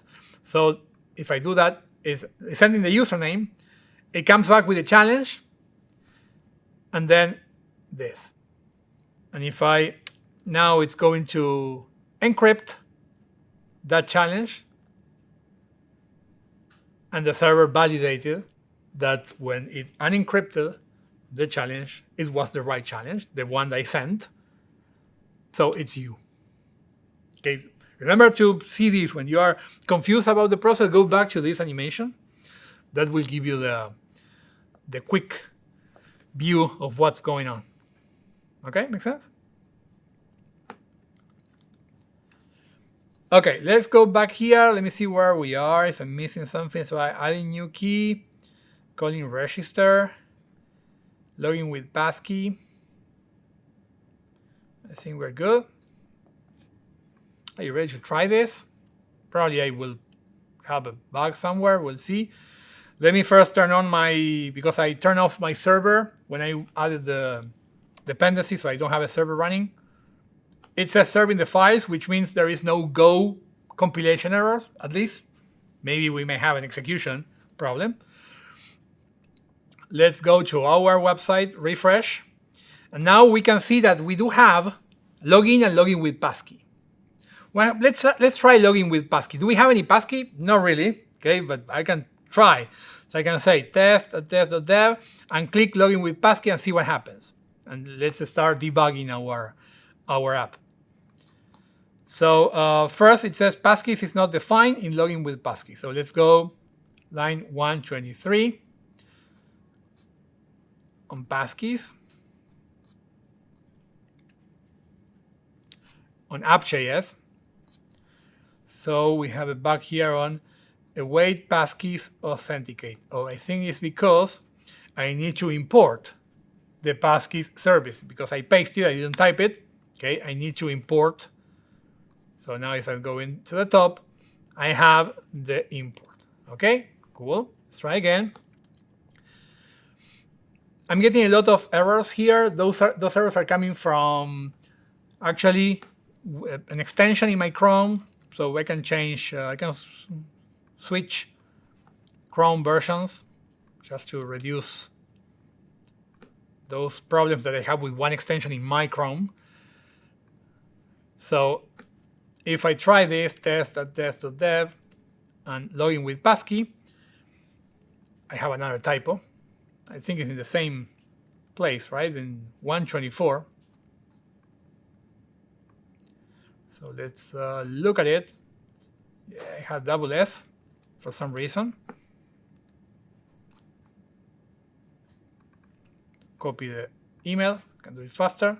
Login with Passkey, and something happened. It says we couldn't authenticate using a Passkey. Okay, well, let's look at the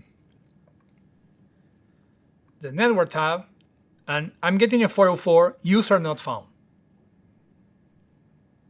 which it may be okay. I mean, we should go to the backend and see where are we sending user not found, but it's an option, of course, that user is not in the database or it doesn't have any credentials or things like that. So I can try to register a new, let's start from scratch. I'm going to register a new test user. Let's use t@test.dev with a password. I'm using 123457. That is not really a good password, so that's why we're using passkeys. Okay, so anyone will guess my password. So if I register this, I'm in now. Here, Google is saying, "Hey, that password is really insecure." Yeah, we know. Okay. Well, now we do have the added new passkey for faster login already there. We can see, we can like try what happens if I click there. Well, it's not so bad, right? So we saw a network request to the server requesting a challenge. And now my computer, actually Chrome, is requesting my finger to sign in. So at least the first step of the authentication is working. So now, what happens now? Do I have a passkey? Not yet. No passkey was created so far. If I confirm with my finger, a passkey will be created, so the pair of public key and private key. And then the authenticator, in this case, is managed by Apple, not by Chrome. So you cannot hijack even Chrome. Apple will create that, will save that private key, and it will encrypt the challenge that we receive from the server with the private key. And it will send back to us the signed challenge and also the public key. Okay, so let's try it. I will use my finger and see what happens. Done. Registration end, and your passkey was saved. You can use it next time to log in. So it seems it worked. Now let's first, before trying it, let's see what we have inside this request. So if I go to the begin, this is how it looks like. So you can see the payload. Well, I need to remove that test user. That's something that for testing purposes, if I change it, it won't matter. And the response comes with this. And this is the part you were asking for. The response has a public key. So this is a challenge, actually. Okay, so that's the challenge. You can see it's a string. Okay, that's the challenge.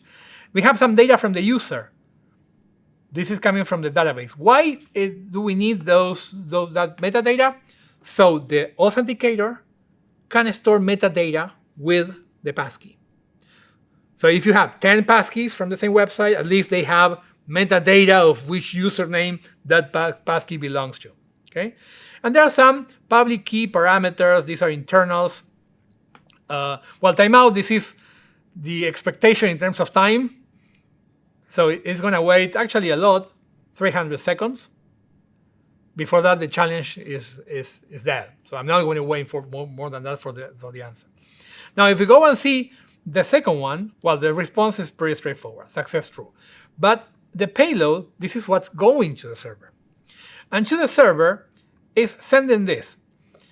It says, well, I'm sending you a public key. This is the ID of the passkey. So each passkey that is created in the world creates its own unique ID. It's actually a UUID. Not sure if you know what that means, but it's an ID that is unique. It has a response, and the response has the public key and some other data that typically I need to store. And also I have some metadata such as authenticator platform. Here it's saying that I'm not using an external key. I used the platform of the OS, in this case, to create the key. Okay? Now, server side, or actually in our database, we may want to see if we do have the key. And it seems we do have the key. This is what we have saved. So for the user 5, this is our first key. We have this that look like a JSON. We can even copy this and save it here. So we can try to format this. So this is what we have now in our table. So we have a lot of metadata. For example, here it says transport hybrid internal. Hybrid means that it's stored in the cloud. I mean, it doesn't feel like that, but it means that. User present, true. User verified, true. Backup eligible, true. That means that this can be backupped on an iCloud, for example. So then you can use that information if you want, server side, to add metadata to your UI. So then you know if the user, where is your passkey? Is in the iCloud? Oh, you know it's a Mac user, so you know it's iCloud. I mean, you will never see here iCloud, the iCloud term. But if you know it's an iPhone, well, and if it's hybrid and it's a backup, it means it's iCloud. So next time you can show to the user a message saying you have a passkey on iCloud. Okay. So this is everything that you store per key. Not every information is mandatory. Some of that information you can delete that and you can still log in. Okay. But now per passkey, you will be storing something like this. Well, let's try the login to see if we have any pending bugs or if it's working. So now I can log out and try to log in with Passkey. Again, right now if I try this, it says to use a Passkey, enter your email address first. We may change that in the future, and I will explain that before closing this section of the of this course. I will show you the next evolution of passkeys, where we don't need the email. But for now, we need the email. So I will use it. Of course, if I have the wrong email and try to log in, it says we couldn't authenticate. Something important here is that because I'm sending the email, the server can actually check if the email is valid and if that email has a passkey server side. So if I don't have a passkey for that user, I don't even try to send a challenge because I don't care. Server side, there is no way that later I can unencrypt that because I don't have any public key for that user. So the answer is like no passkeys for you. Even if you have client-side a passkey, but for some reason the server doesn't have the public side, then we are not even asking for that. If I'm using the right email address, it's going to the server, it's going back with the challenge, and here it says, do you want to use Touch ID to sign in? I will say no. And it says, okay, you know what? For this website, I only have a key saved on iCloud. So you can use on Apple password, it says, okay? Or you can use a phone because I don't have another one, okay? If I click here, it goes back to the same dialog as before. And I can finally say, okay, let's do it. So if I try to log in, it goes to the server and I'm in. And if I'm in, that also means that I should have the JWT stored there. Now I can add a new passkey. If I add a new passkey, I can say cancel. And now I can create a passkey in another device, including a phone. This is interesting. You can create a passkey and then save the passkey on your phone, not on the device you are using, with a QR code. It's not just for login. Also, I can save another passkey on my Chrome profile. So, okay, let's say one in my Chrome profile for the same website, for the same account. Your passkey was saved. So now if I log out, I can log in with passkey. And by default, it's saying, because you have one in iCloud, maybe you want that one. And you say, no. And now it says, oh, yeah, you're right. You have two passkeys available right now.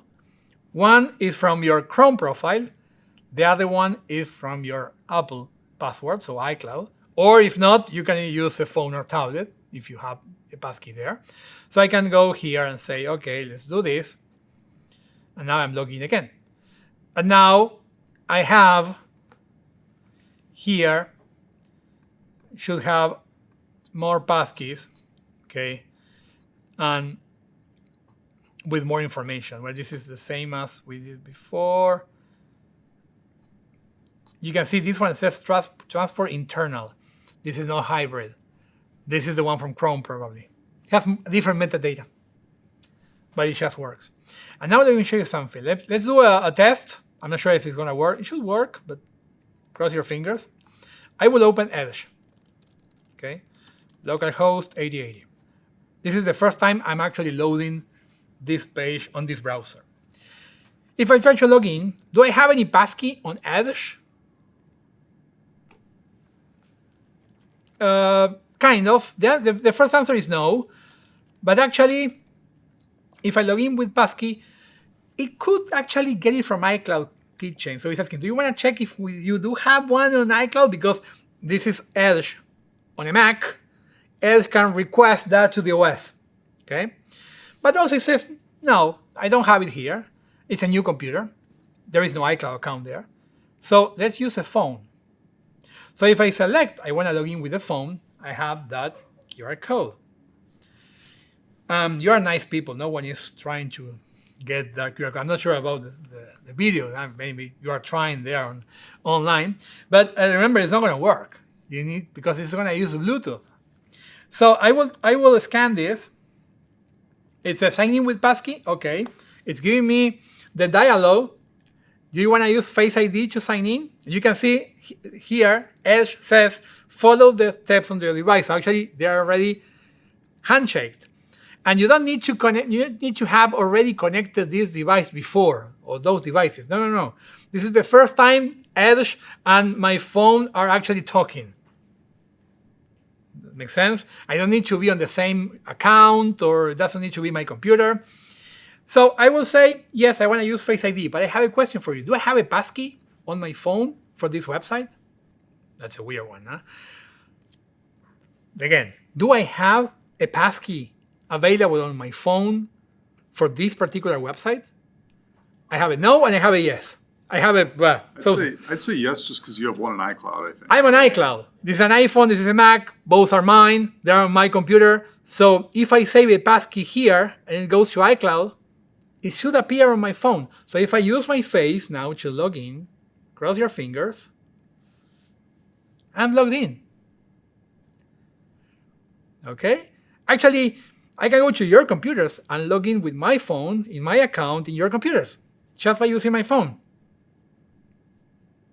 Does it make sense? Because that passkey was saved on iCloud. The same happens if you have Android and you are saving this to your Google account. I mean, your Chrome account, you are signed in on Chrome because, I mean, here in Chrome Canary, I'm not signed in. So that's why I'm not signed in. Because of that, every passkey is stored on device only. But if you are signed in Chrome, you can also save your passkeys in the Chrome Password Manager, or that is the Google Password Manager now. It was renamed because now it's shared with Android. So then you can go to an Android device and log in with the passkey that you save with Chrome in Windows. And again, the whole idea is that I can sign in on a TV. I'm going to a TV. If the TV browser or app is supporting passkeys, I will see the QR code on the TV. The TV needs Bluetooth from a hardware point of view. And then you point with your phone and you log in Disney Plus on the TV just by using passkeys. But remember, and I will go with your question in a second, remember that we are not sending or sharing passkeys over Bluetooth. Over Bluetooth, only we are sending metadata, including the challenge. My phone, using my face, is getting the private key and signing the challenge on device and sending back over Bluetooth the signed challenge that then Edge sent to my backend. Okay? Now you have a question. Do you have to pair the devices No. so it I automatically... don't need to pair.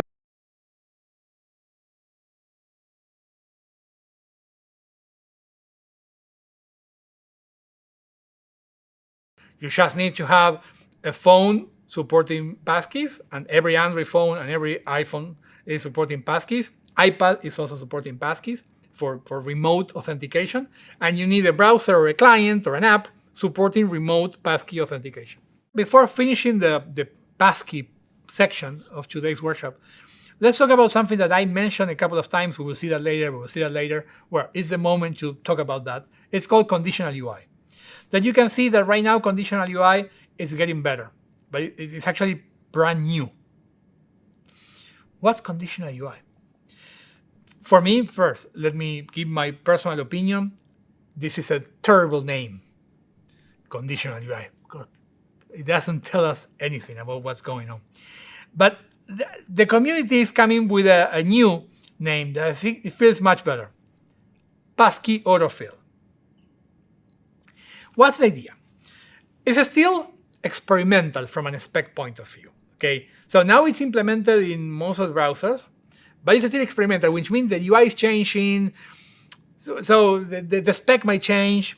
The idea, this is the idea, is that we can log in directly without email. When you click here, typically you receive, actually I can enable password autofill from my Mac. So it will actually give me suggestions of passwords that I have stored here. Well, among passwords, I can also see passkeys that I have available in my computer to use in this particular website. Does it make sense? Without typing the email or the username. So the browser will actually autofill the username from the store's passkeys. Okay, this is still experimental. In fact, it's not really an API. It's kind of a weird thing that you do, and the browser will try to do it. Okay, but you don't know if it's gonna work or not, so it's not clear if it's gonna work or not. To make it work, and this is the weird part. Remember that we have 4 services, right? We have the login, the registration in it, registration N, authentication in it, authorization N. Well, you need to, on page load, you need to request a challenge for login, even if the user is not trying to log in. I mean, at least it should be on the page where you have a form. So you go to the server and say, hey, server, I want to start a login. Give me a challenge. The problem is that you don't have a username yet. So you don't need to pass a username. So in that case, the server will be more blind. And the server, we need to change our services as well and accept no username, no email coming. And we're going to create a challenge, like a blind challenge. Okay, go ahead.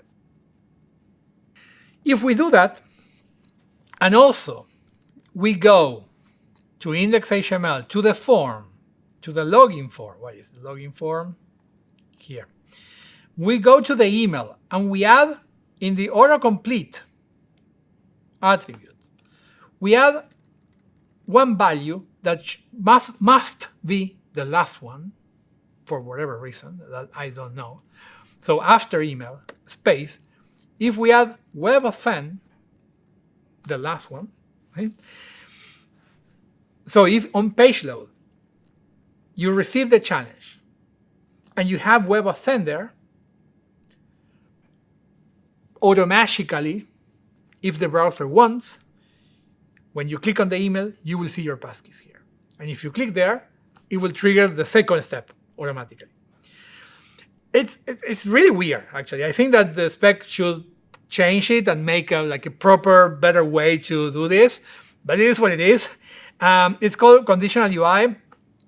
If you wanna play with this or even do it as a homework over this project, I suggest you to check the SimpleWebAuthn browser library documentation. It's pretty good on this. It's simplewebauthn.dev. So if you go to the docs on the browser, so because we are doing the browser stuff, the server is no. There are a couple of things you can search here, and actually we could search for conditional UI or browser autofill. That's a better pronunciation. So it will explain how that works. Where is it? Conditional UI. This.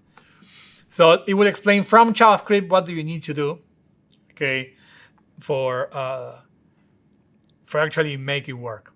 Okay, so you can follow the steps that you have here to make that weird thing work. But it will help a lot user experience because the user doesn't even need to type an email or username. Okay, does it make sense? It's brand new, and we also need to tweak a little bit our backend services, okay, to make that work. Do you have any question? No? So that's kind of the next step. Conditional UI is kind of the next step. I haven't seen conditional UI on many sites yet, to be honest. And also, you need to, it's weird because right now, when we were executing authentication begin, when we are going back, we see the dialog. Remember that? Well, when you request conditional UI, it's actually a flag, you won't see the dialog. So you receive the challenge, and the challenge is there waiting. So no one is going to execute the challenge. But the browser will say, okay, let's store this challenge temporarily and see if we have any input text that has the WebAuthn autocomplete, and it will show autocomplete. And if you click there, okay, it will trigger that process at that moment. Okay, but there are also other challenges. Well, challenges over the challenge, but we have a timeout on our challenge. And now we need to think about that, because if we're creating a challenge, we are creating a challenge now on page load. And maybe the user actually goes and clicks on the username 3 minutes later, 5 minutes later. Not a common scenario, but it may happen. So maybe the challenge that we send is already expired. So there are some things that are more complicated to implement, but that's kind of the idea. So let's switch topics that have to do with client-side rendering versus server-side rendering. Right now, our whole project is based on client-side rendering. So that means that if I look at my page source, the main HTML element is empty. So the list of movies that I'm seeing, like Minions, Interstellar, is actually hidden to clients that are not supporting JavaScript. And you say, well, I mean, in the 90s, I'm coming from the 90s doing web development, we care about that, about clients not supporting JavaScript, okay? But today, when we are talking about clients not supporting JavaScript, we are not talking about browsers. But because even the browser that my Apple Watch has supports JavaScript. I'm not sure if you know that there is a browser inside here. It's not that.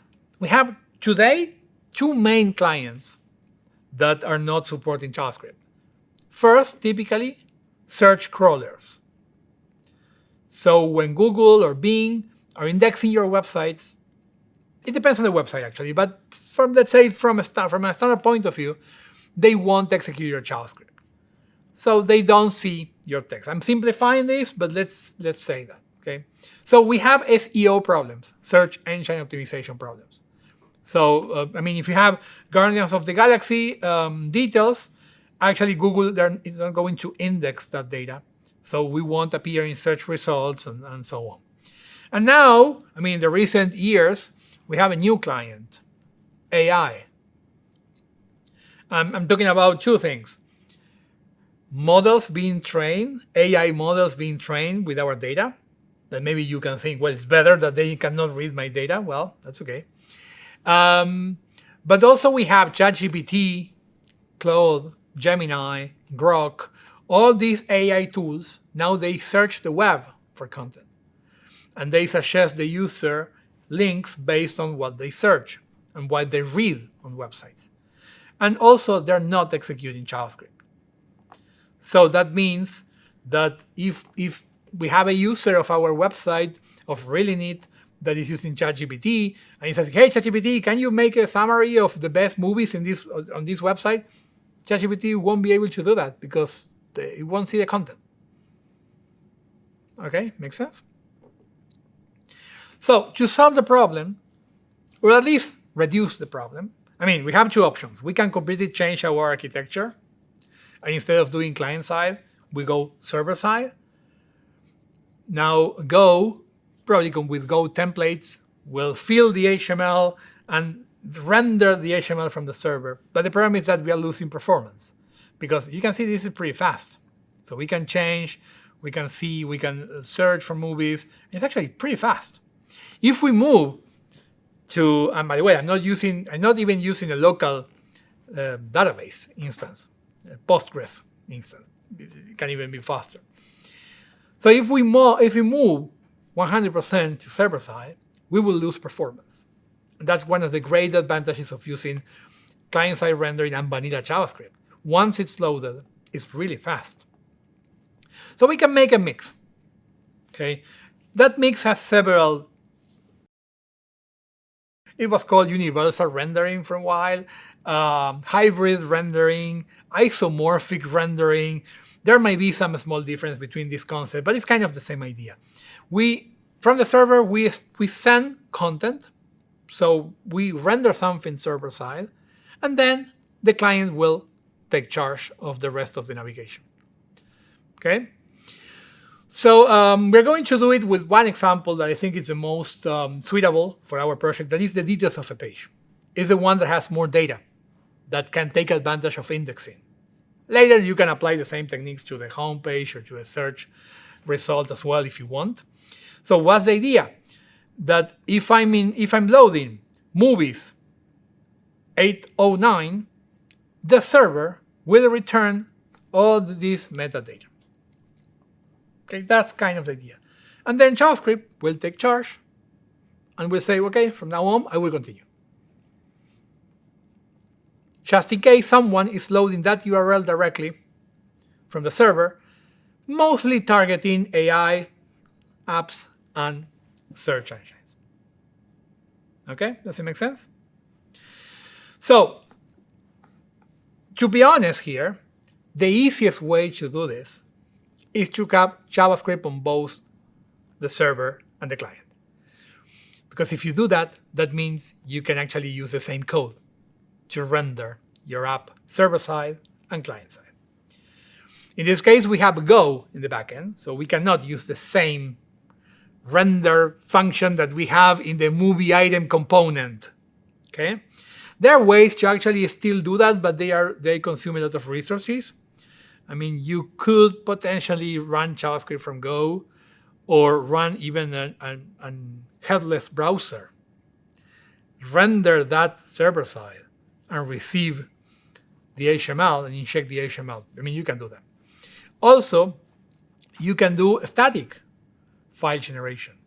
So you can run like a script in your server once per hour, once per day, depends on the update that you have on your server. And every time you change the database, you can trigger that. That generates 5,000 HTMLs, static HTMLs already there for every movie. I'm saying 5,000 because that's the amount of movies that we have. And then Go will just grab the one from the ID and inject that in the main. That's also possible. Of course, that needs a lot of work from an implementation point of view. You need to have like this kind of service that will be executed, like triggers. And yeah, it needs more architectural work. But in our case, we can do something simpler, just to show you that it works. So we can go, if you go to main.go, we need to remember what happens in this particular project.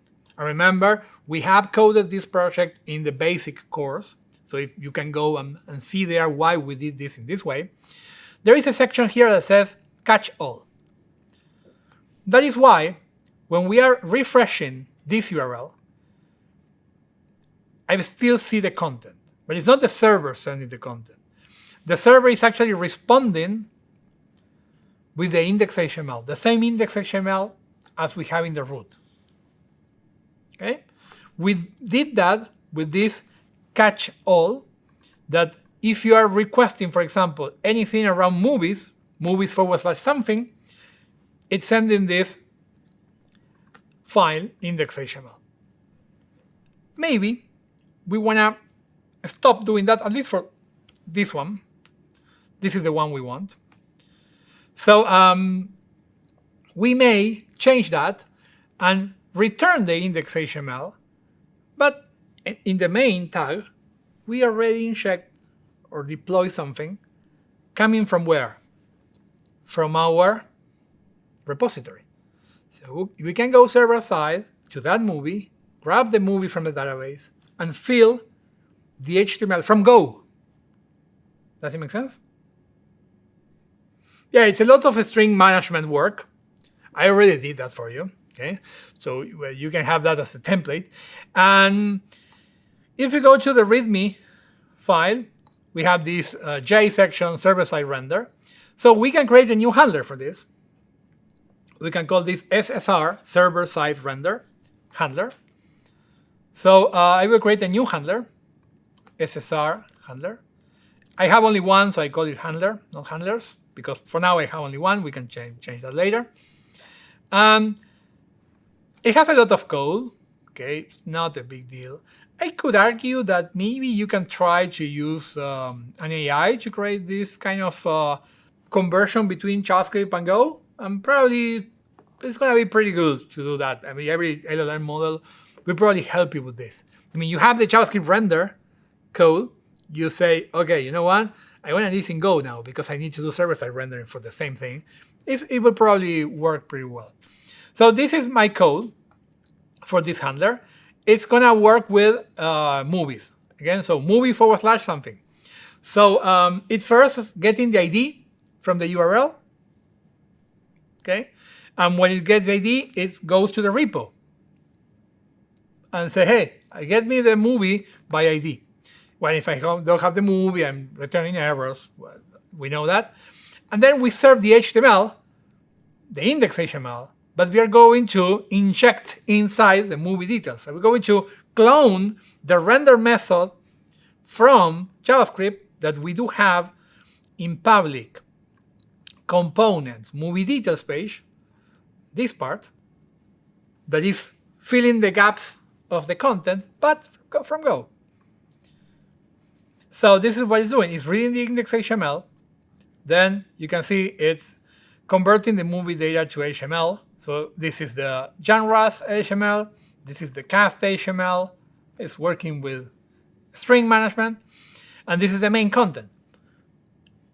So you can see it has the main, article, ID, movie, and it has these variables. So I'm using sprintf, f the format, s from a string, so it returns on a string based on a format. And I have these variables inside, and then I'm just passing all those variable values. So, and then I'm replacing the empty main with the main content. There are many other ways to do that. Okay, I'm just picked here one, and I think it's the simplest one to understand. You can also use Go templates for doing this. That is a templating engine available for Go. So then you can use that and try to share the same HTML with the front end and the back end in case you don't want to get into the other ideas that I mentioned, such as running this and creating static HTMLs. So now I have this handler. The next step will be to just call this handler. So I will add this handler, replacing the current movies handler. So I will come to main.go. Main.go. I don't need this anymore. And any place. We can do this before catch-all because this is not a catch-all anymore. So let's say this is a server-side render sample or for the movie details. Put this, I will save. Oh, I need to, what I'm doing here is that I'm checking if I do have an ID because maybe I don't, it's just / movies with no ID. And if it's no ID, I'm sending the catch-all handler. But it's complaining because the catch-all handler, I think it's defined after this, right? Or no, I think it's called catch-all client handler. I need to define it first. Does it make sense? So if this is working now, remember I don't need to restart my server because I have air. First, if I'm going, let's go to the home. I'm getting one movie, Guardians of the Galaxy. If I right click and view the page source, I will still see the empty main. Why? It's the router pulling the web component in instead of pulling the HTML from So, the server. The reason is that I'm using the client-side router. Because I'm using the client-side router, the page was loaded from the home page, not from the server didn't know that I wanted that movie. So the server is getting just the root, okay? Also, I think that my index HTML, I have just seen this, let me check that now. The main is in a separate line, so probably it's not gonna find it when we are doing string replacement. That's why Go templates are a better solution. But anyway, if I refresh and I go to Guardians of the Galaxy, I'm still seeing the same thing. An empty main. And this is expectable because I went to that URL client side, not server side. How can I test server side? Once or while I'm there, I'm going to refresh. Or I can copy the URL and open the URL in a new tab. So now the navigation to the server will be to that URL. Does it make sense? So if I try this, probably you saw like a flash. We can get rid of that flash. I'm not sure if you saw that. Well, now it's gone. But if I mean, it's working as before, but if I look at the page source, cross your fingers, now the main is full of HTML. Do I see a difference as a user? Not really. Not really. But the difference is for, again, AI, apps, not models, apps, because the model is not browsing the web. It's the app that is using the model that is browsing the web, and search engines. Okay, this example is not 100% performant because I'm actually doing the rendering twice, server side and also client side, because I already did it client side. So that's why if you saw, maybe it's really fast. There, can you see there is a rendering, and after a while there is like a refresh. That is the first one is actually the backend render. And then when the router starts, client side says, oh, I need to render something. Okay, let's get rid of what we have and render it again. So maybe we can add a flag, or we can add something saying, hey, client, this is already rendered, so don't touch it. We can do that, but because this is not a very common use case, we are doing this not for the user, but more for the search engine. It's not a big deal, but we can improve that, okay? Server-side rendering is a very, let's say, low-level work, actually. So this is manual work.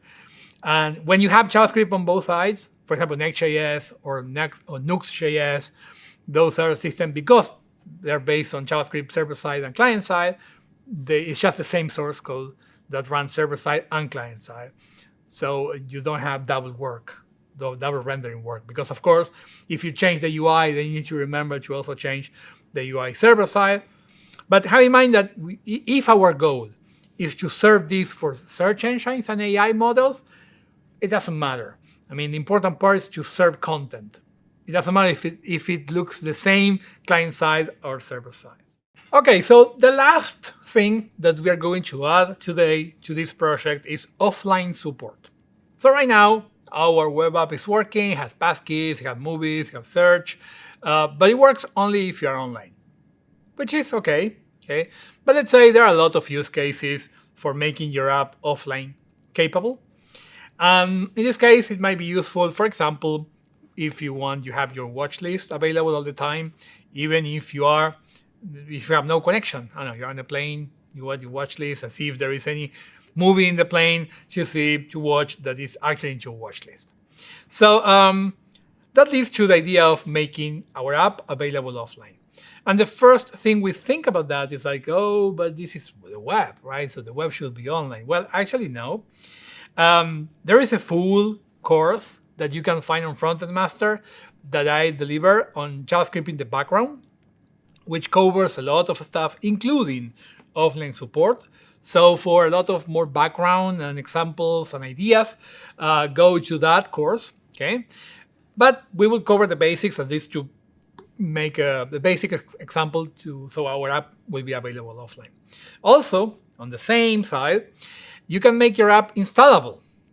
Okay, in fact, we will do that, and you will see how simple it is in our project as a progressive web app, as a PWA. So there is another course on that, PWAs. You might not need that app store that will help you in learning more about how to create these apps.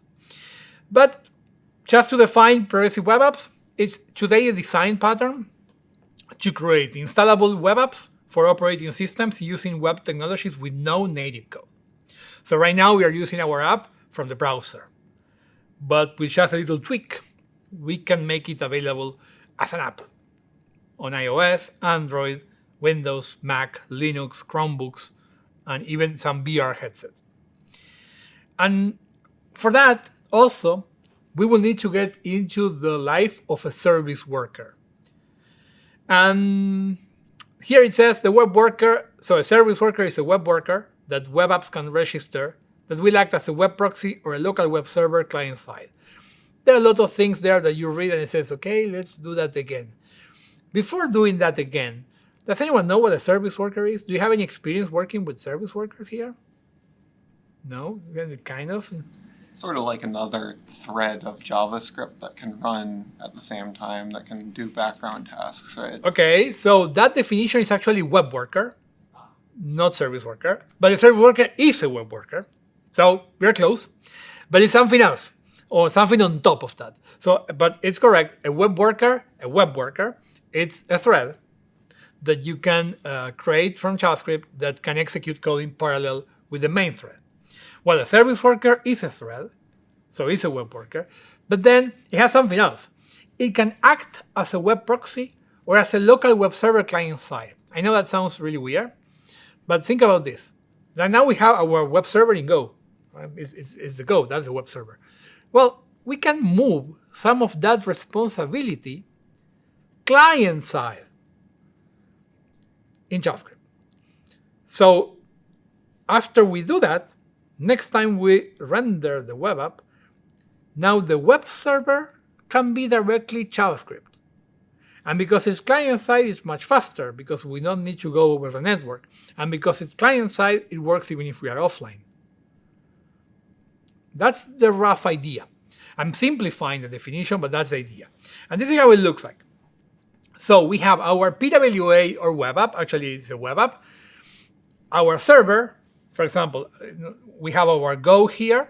Then we have cross-domain servers. For example, we are downloading right now the web authentication, the simple web authentication API from a CDN. The YouTube video from a CDN. The posters are coming from a CDN. And the service worker is this proxy middleware that runs in my user's devices in the client side. So it can see everything that you're requesting to your server and also to cross-domain services. It can see the request and also it can see the response because it's a proxy. The proxy is in the middle. It can see what goes out and what gets in as well. So out and in. It's in the middle. And it's not just seeing. It can work with the data. So, and that leads to something that it's much better. Is that we also have a new cache with Service Worker. It's called the cache storage. That is not IndexedDB, it's not local storage, it's not the browser's cache.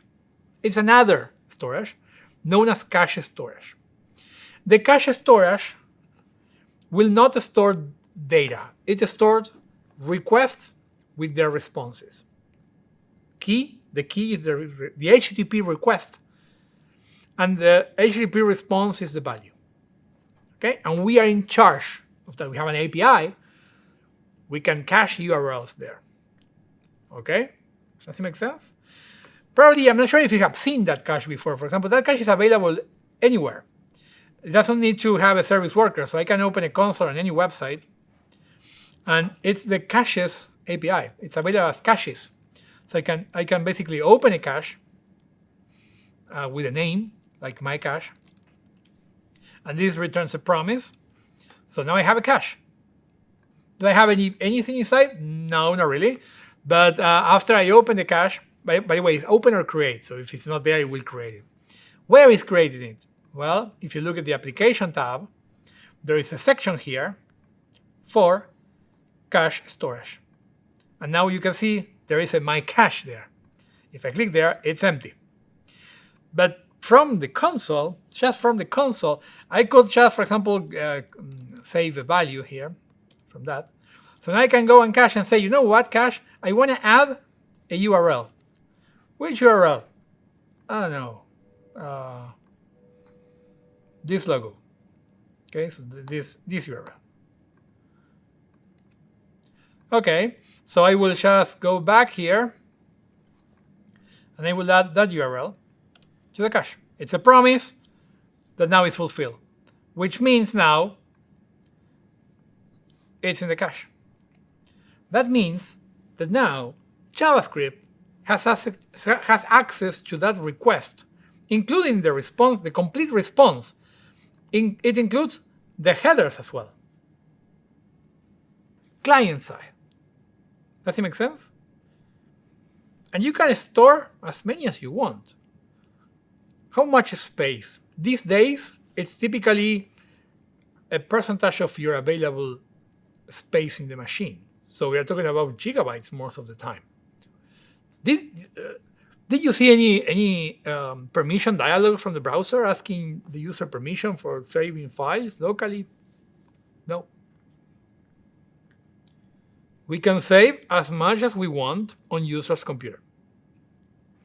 It gets more complex. By default, the storage is non-persistent, so if there is storage pressure in the system, so there is no more space, the browser can delete some of the data, unless you request persistent storage. It's an API.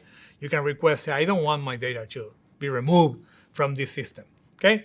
Anyway, so yeah. So it's stored on disk, not memory, right? It's on disk. Yeah. Okay. And then the network tab, I mean, requests are cached all the time. That's a different cache, though. It's a different cache. You cannot see that cache. Yeah.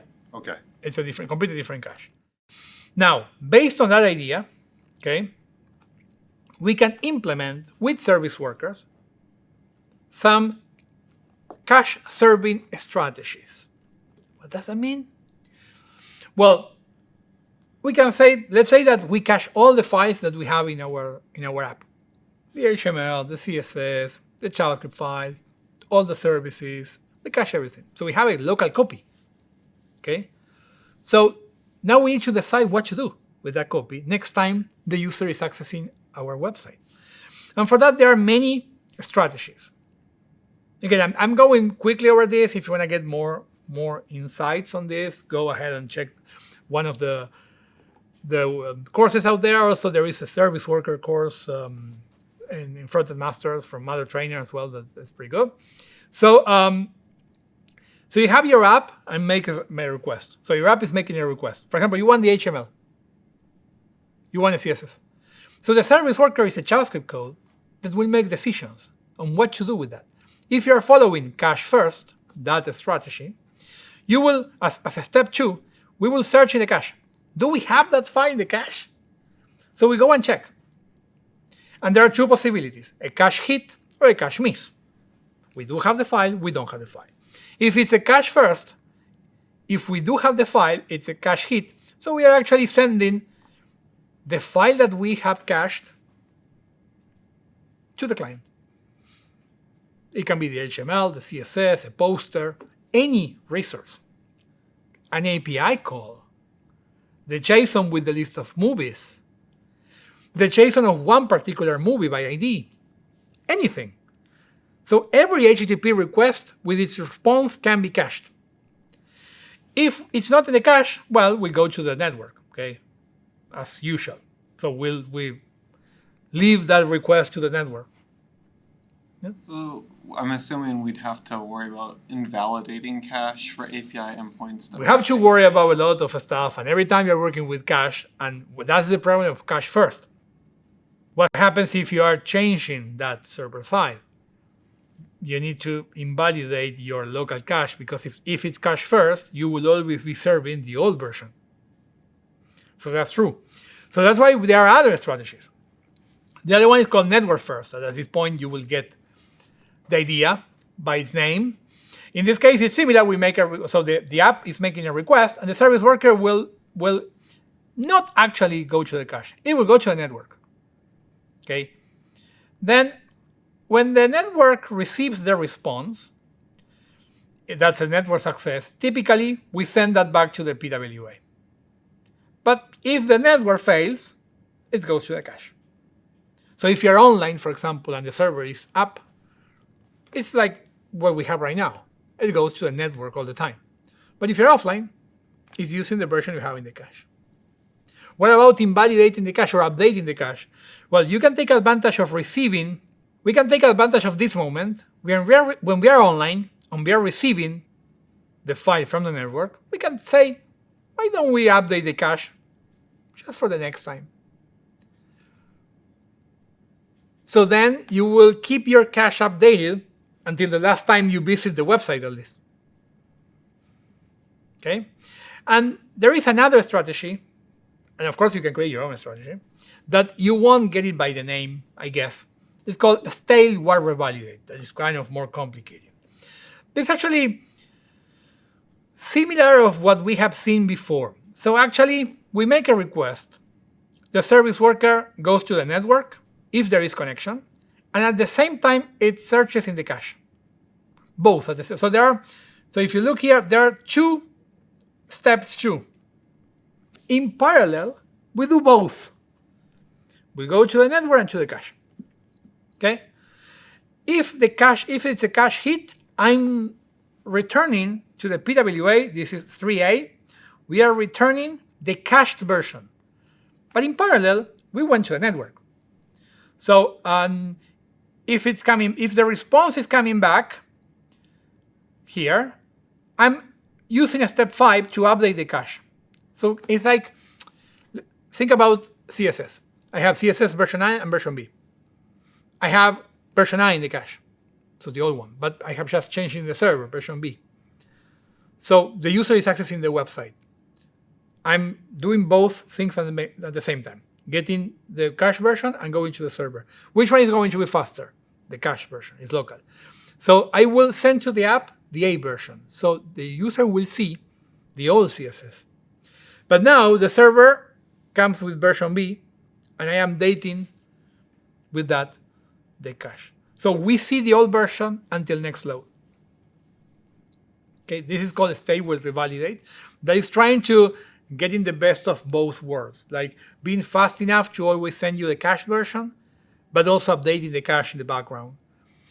And of course, you can create your own strategy to make that work. Well, let's try to do something like this. For that, I will quickly show you how to create a service worker, register a service worker, and then we will see the code for that. So service worker is a client-side file, so we need to do it in the public folder. We're going to create in the public folder then a file. Let's call that swjs or service worker.js. Actually, just with that, if you do console log, I'm a service worker. That should be good enough to see if we are installing a service worker. So, meaning that I can now go to my app.js, for example, and register that. When or where DOM content loaded sounds like a good place. I mean, after the page was loaded. And you register a service worker using navigator, service worker, register. And you just pass the URL. I'm using the / because of this catch-all server routes that might be serving. Remember, we need to always, all the resources need to start with /. So that's all. Well, let's see.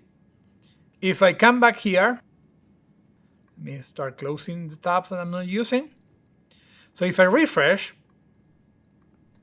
and I open in the console, at one point, you see I'm a service worker. Can you see that? So it seems like the service worker was actually registered, and that's why it's working. Let's increase the font size. If you go to application, service worker, it's there. It says it's activated and running. Okay. And this is a server that you have. It has abilities of a server, only for that domain. So next time you go through localhost 8080, the server will know that. Can we prove that? Let me do it quickly. If I'm here, I'm going to add an event listener, fetch. So I can do a console log saying the browser is requesting a file or requesting resource. Now, if I refresh, I have a problem. The service worker is installed client side. So it already has the old version, not the one with the new console log. Does it make sense? So working with this, it's having a lot of challenges with debugging. So that's why we do have here in application service worker something easy that we can enable. This says update and reload. This will force reloading the service worker every time we reload the page. That is not the common scenario on a real user. Okay?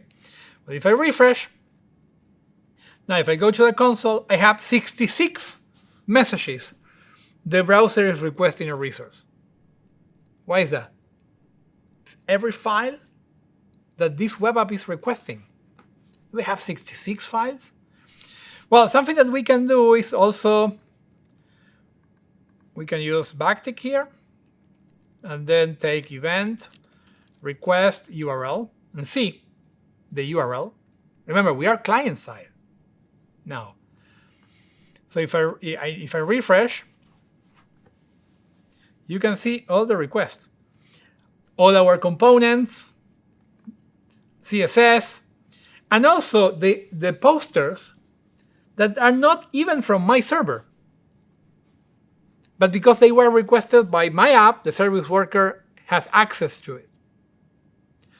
So it's seeing everything, and it can also react, or it can even respond in the name of the server. That event has a respond with, and I will respond with ha ha ha.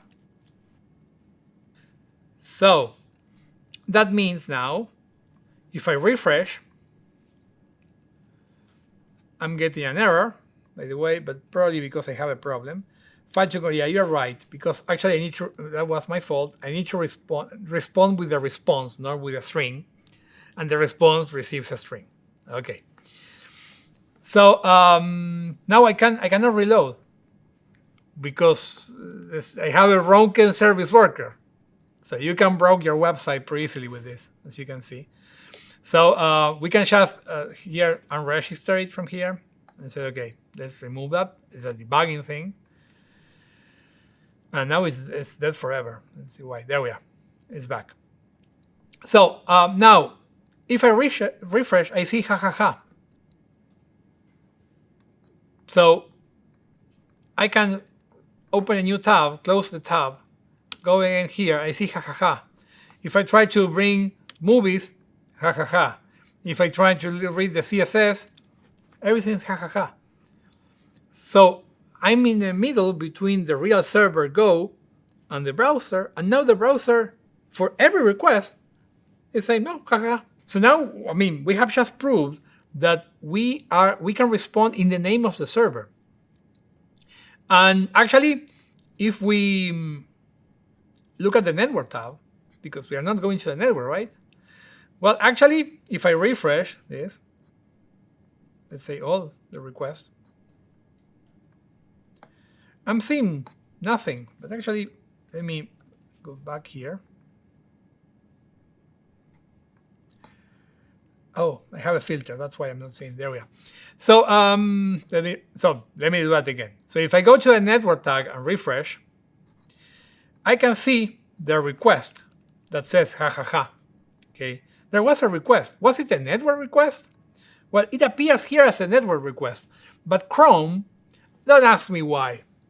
They will tell you that it's coming from the service worker in the size column. Weird, okay? But that's where you will see that it's coming from the network, but actually was like trapped by the service worker, and the service worker was the one that responded. But you will see all the requests there as well.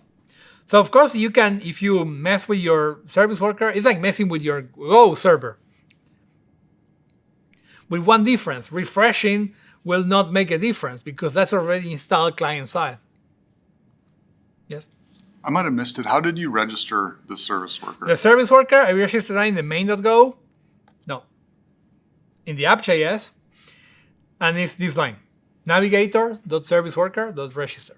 That's how you request the registration of a service worker. So there are a lot to talk about service worker. Life cycles, updating the service worker.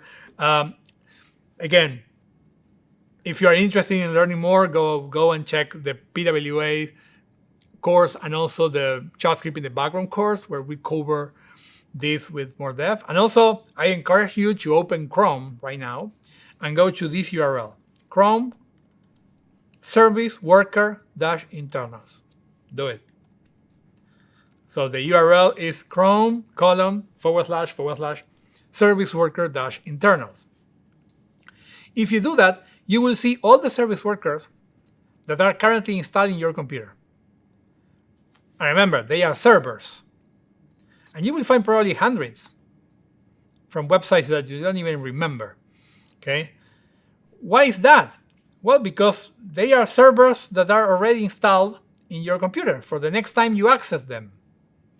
Okay? So you can see I have a lot.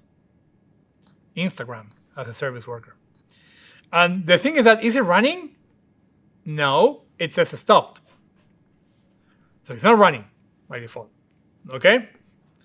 If I look at this, if I open a new window like this, and I go to Instagram.com, you can see that even now it's running.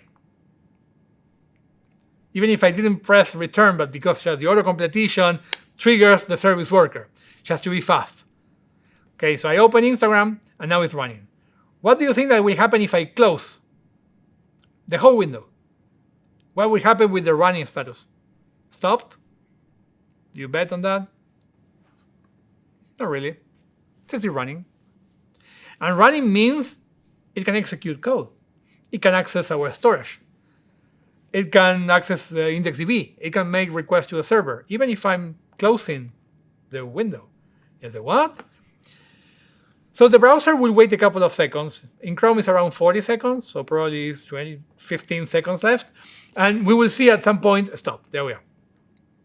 So if nothing happens, nothing more happens around that domain, Instagram.com, the browser will say, well, you know what, server? I mean, it seems like we don't have anything else to do here. Goodbye. But the lifecycle of the service worker is not completely attached to the lifecycle of your page. Okay, makes sense? That's roughly how that works in a nutshell. So for our app, what we can do. I already created a service worker for you. So writing service workers, it's not like it's difficult to follow, but it's difficult to debug, and you can mess it up pretty easily. And also, then you refresh and you are not sure which version do you have. So it's actually difficult on that. There are some libraries that will help you with that.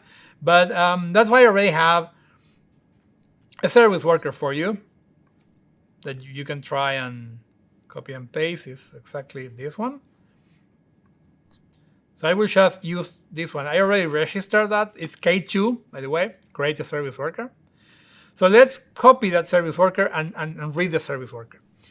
On installation, it's creating a cache with that name. We can change the name. We can call it really neat.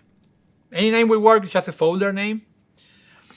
Then, when it's activating, it's caching files, or it's deleting cache. So this is actually cleaning up all caches. So the first time you are being registered, you checked if there are no other caches there that are not yours.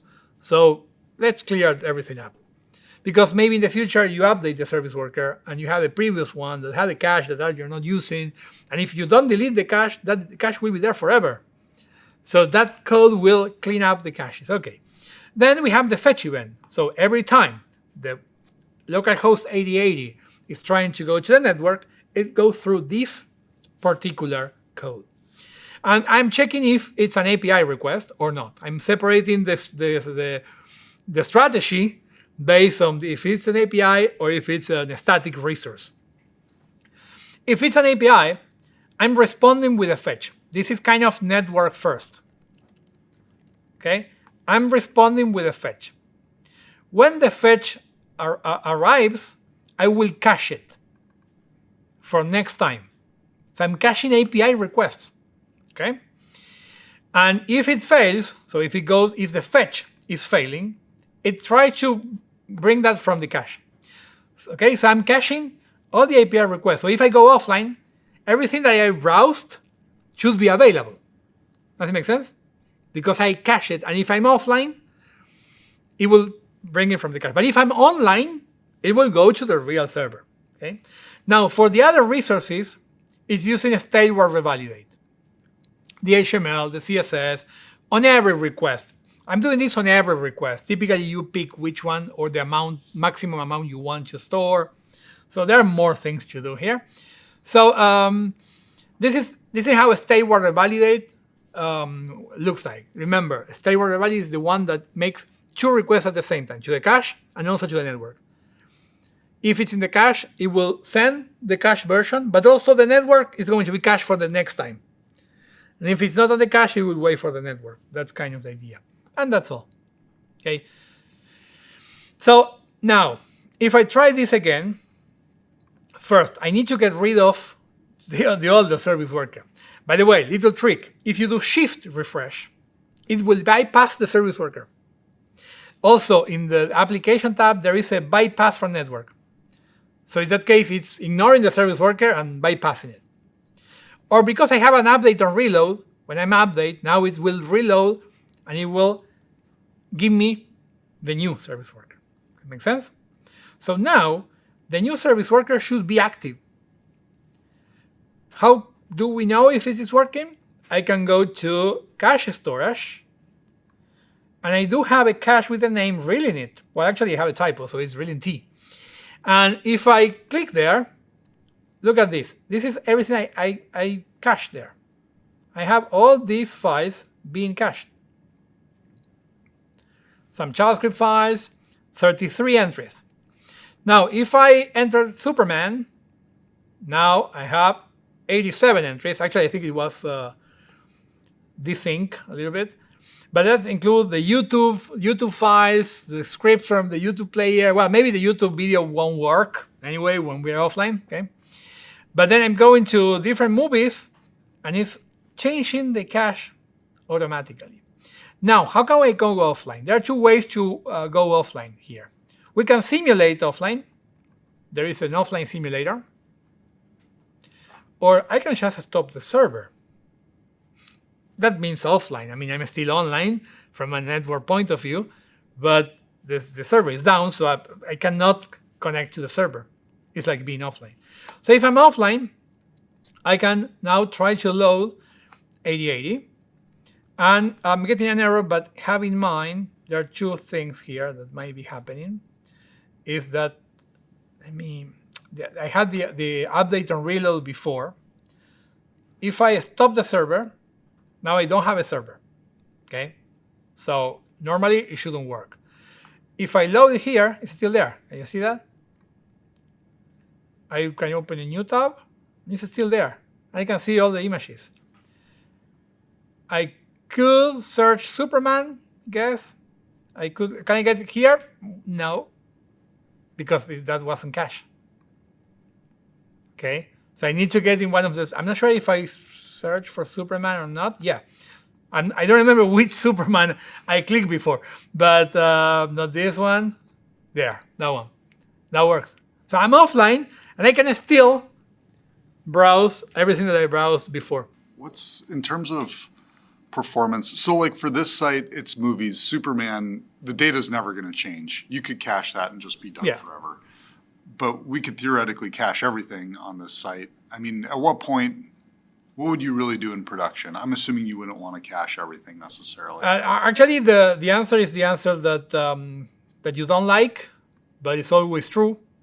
And the answer is it depends. So it depends on the use case, actually. So typically, you cache first. You do what is known as you pre-cache the assets to render the app for sure. The CSS, the logo, all the JavaScript files. So you don't want a missing JavaScript file that then you want to execute and it's not there. So you want to cache all the assets first, for sure. Regarding the data, you need to decide based on each part which one to use. And then also you can start adding in your controllers some checks like, are we online or not? Because if we are offline, maybe I don't want even to show you the login screen because it's not going to work. So then it will show you, I'm sorry, you're offline. And you can actually check if you're online or not, at least if the browser gets a report from the OS saying that you're online or not. Okay? Because remember that you may be online, but without connection. So in that case, you are online, but without connection. And there is also, it's a pretty maybe similar, or it's a good idea to use a library such as offline.js that will let you know with events when you're offline. So you can put a message on it, something like this. Okay, your device is connected, disconnected. And this one is also not relying only on the Boolean exposed by the OS.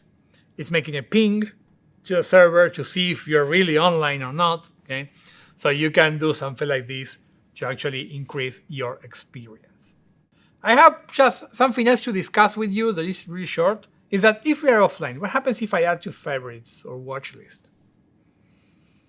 Of course, it will give us an error because that API will not respond. And even if we cache that, it's a fake save because we are not pinging the server. But is there any way that while you are offline, we can add more to the watch list or remove from the watch list? I'm in the plane. If I want to remove it from the watch list, you can offline save data offline and then sync the data to the server when you're online. And for that, you can do it manually, or you can use the background sync API. So the background sync API, again, if you want to get deeper in that, the offline JavaScript course will give you insights on that. Will let you mark watch movies that you want to add to the watch list and movie that you want as a favorite, mark as a pending change in the server.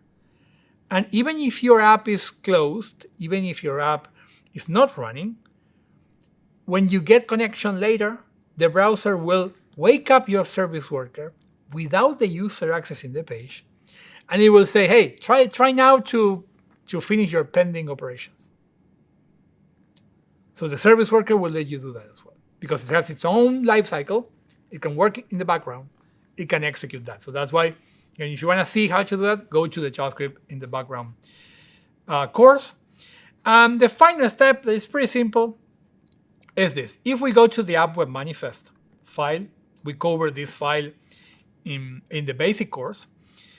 I'm going to change the property display from browser to a standalone. And I'm going to add two other properties. Scope.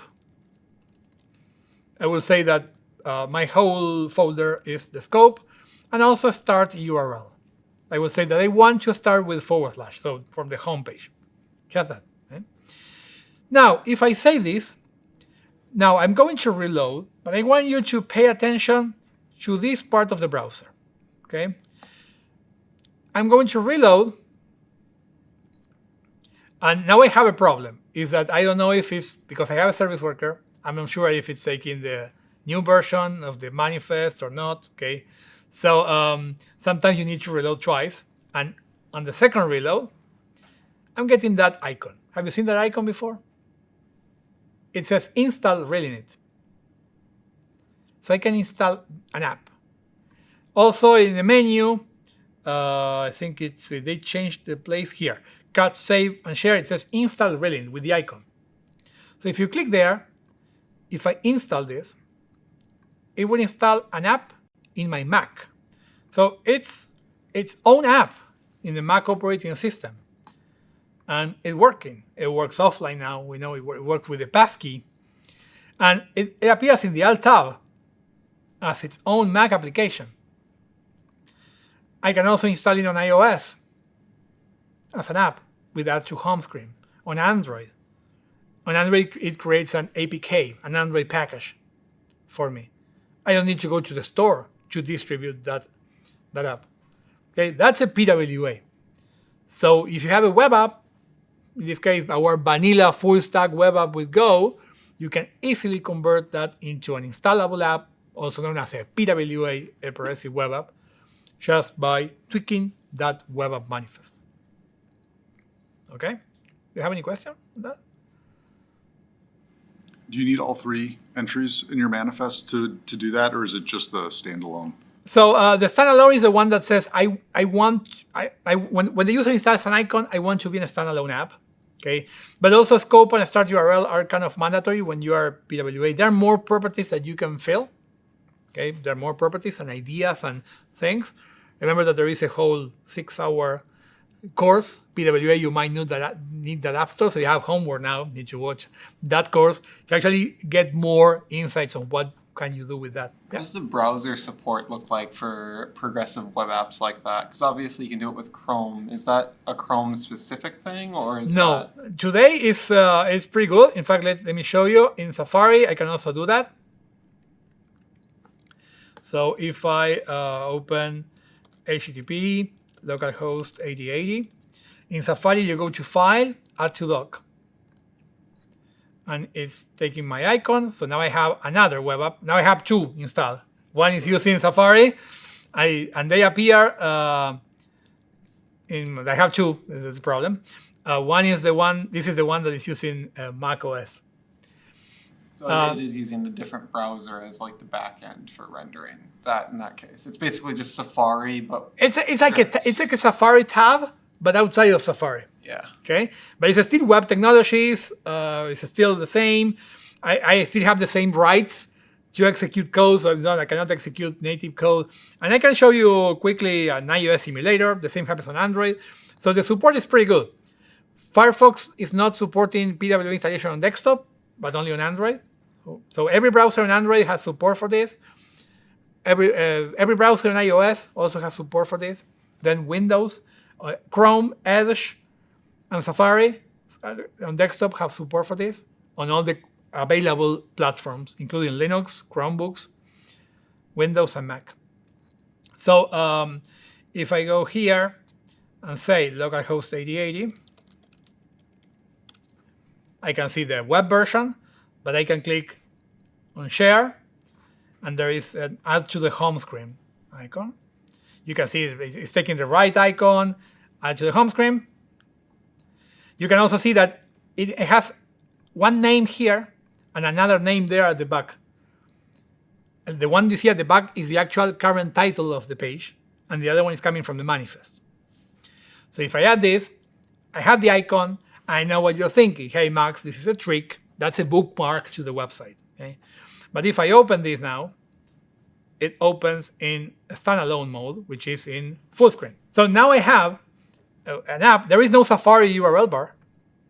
And from an OS perspective, we can see it has its own app. I can even close Safari, and it's there. So I have a really neat app that didn't go through the App Store. Okay, the user can install it anytime. And it works. Will it work with passkeys?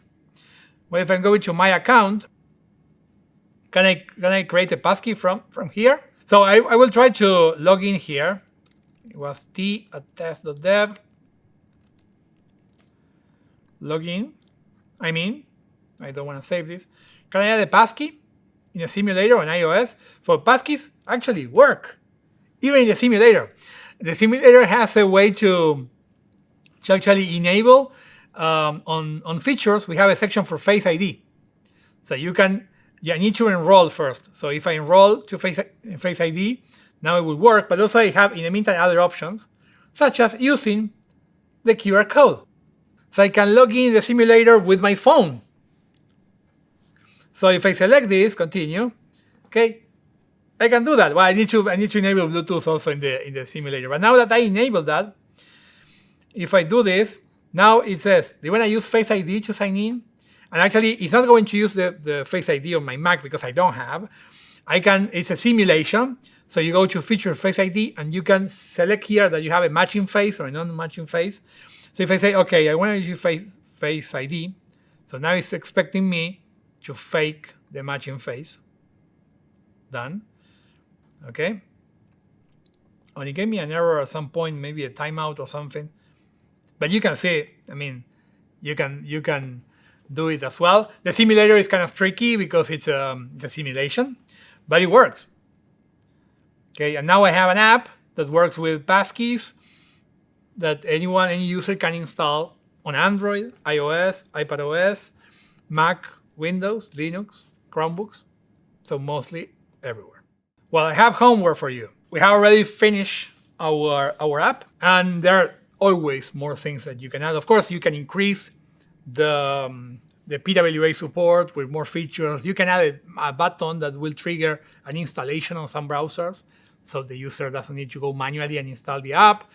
You can play with service workers, but also in terms of what we have already seen today, you can start implementing identity first flow, so it's not asking for a password by default. You can also list all the passkeys for the user. In the My Account section, for example, you can list all the passkeys there. I think that will be pretty good. So the user can see the current passkeys, and you can delete the passkeys if they don't want to use them anymore. I mean, I had a passkey in a USB key, but I've lost the key. So, well, I can delete it. I don't want I don't want to keep that key forever on the server. Let the user name their passkeys and delete them. So this is the light blue Ubico key, or this is the iCloud key. Using Go templates for server-side rendering, that will be better than just trying to render everything as we did for server-side rendering. Just you can try to do that as homework. Showing the UI that you're offline, when you're offline, so you can show a bar, or you can sometimes you apply a filter to the whole page, black and white. So there are several UI tricks to let the user know that there is no connection, and be careful because we are using the cached version. Okay, so there are many things that you can start playing with, including the find and offline sync strategy. So what to do when you are deleting a bookmark, a favorite, or a movie from a watch list, and how to sync that to the server. So you need to sit down and think about how to work with this. There is no single solution. You may have different answers. It depends on the project. Do you go over more of the background syncing in the PWAs? Yeah, you have more on the background syncing on both, on the PWA and the JavaScript in the background. Oh, yeah. Okay. I think that JavaScript in the background will give you more insights on what you're expecting. Also, you can go to web.dev/learn/PWA. That's it's a free interactive book that I author. That there are also some examples, snippets, and explanation on PWAs and what you can do, how to do that. So you have the course at the front-end masters library, or you have that interactive book as well. Well, if there are no more questions, thank you.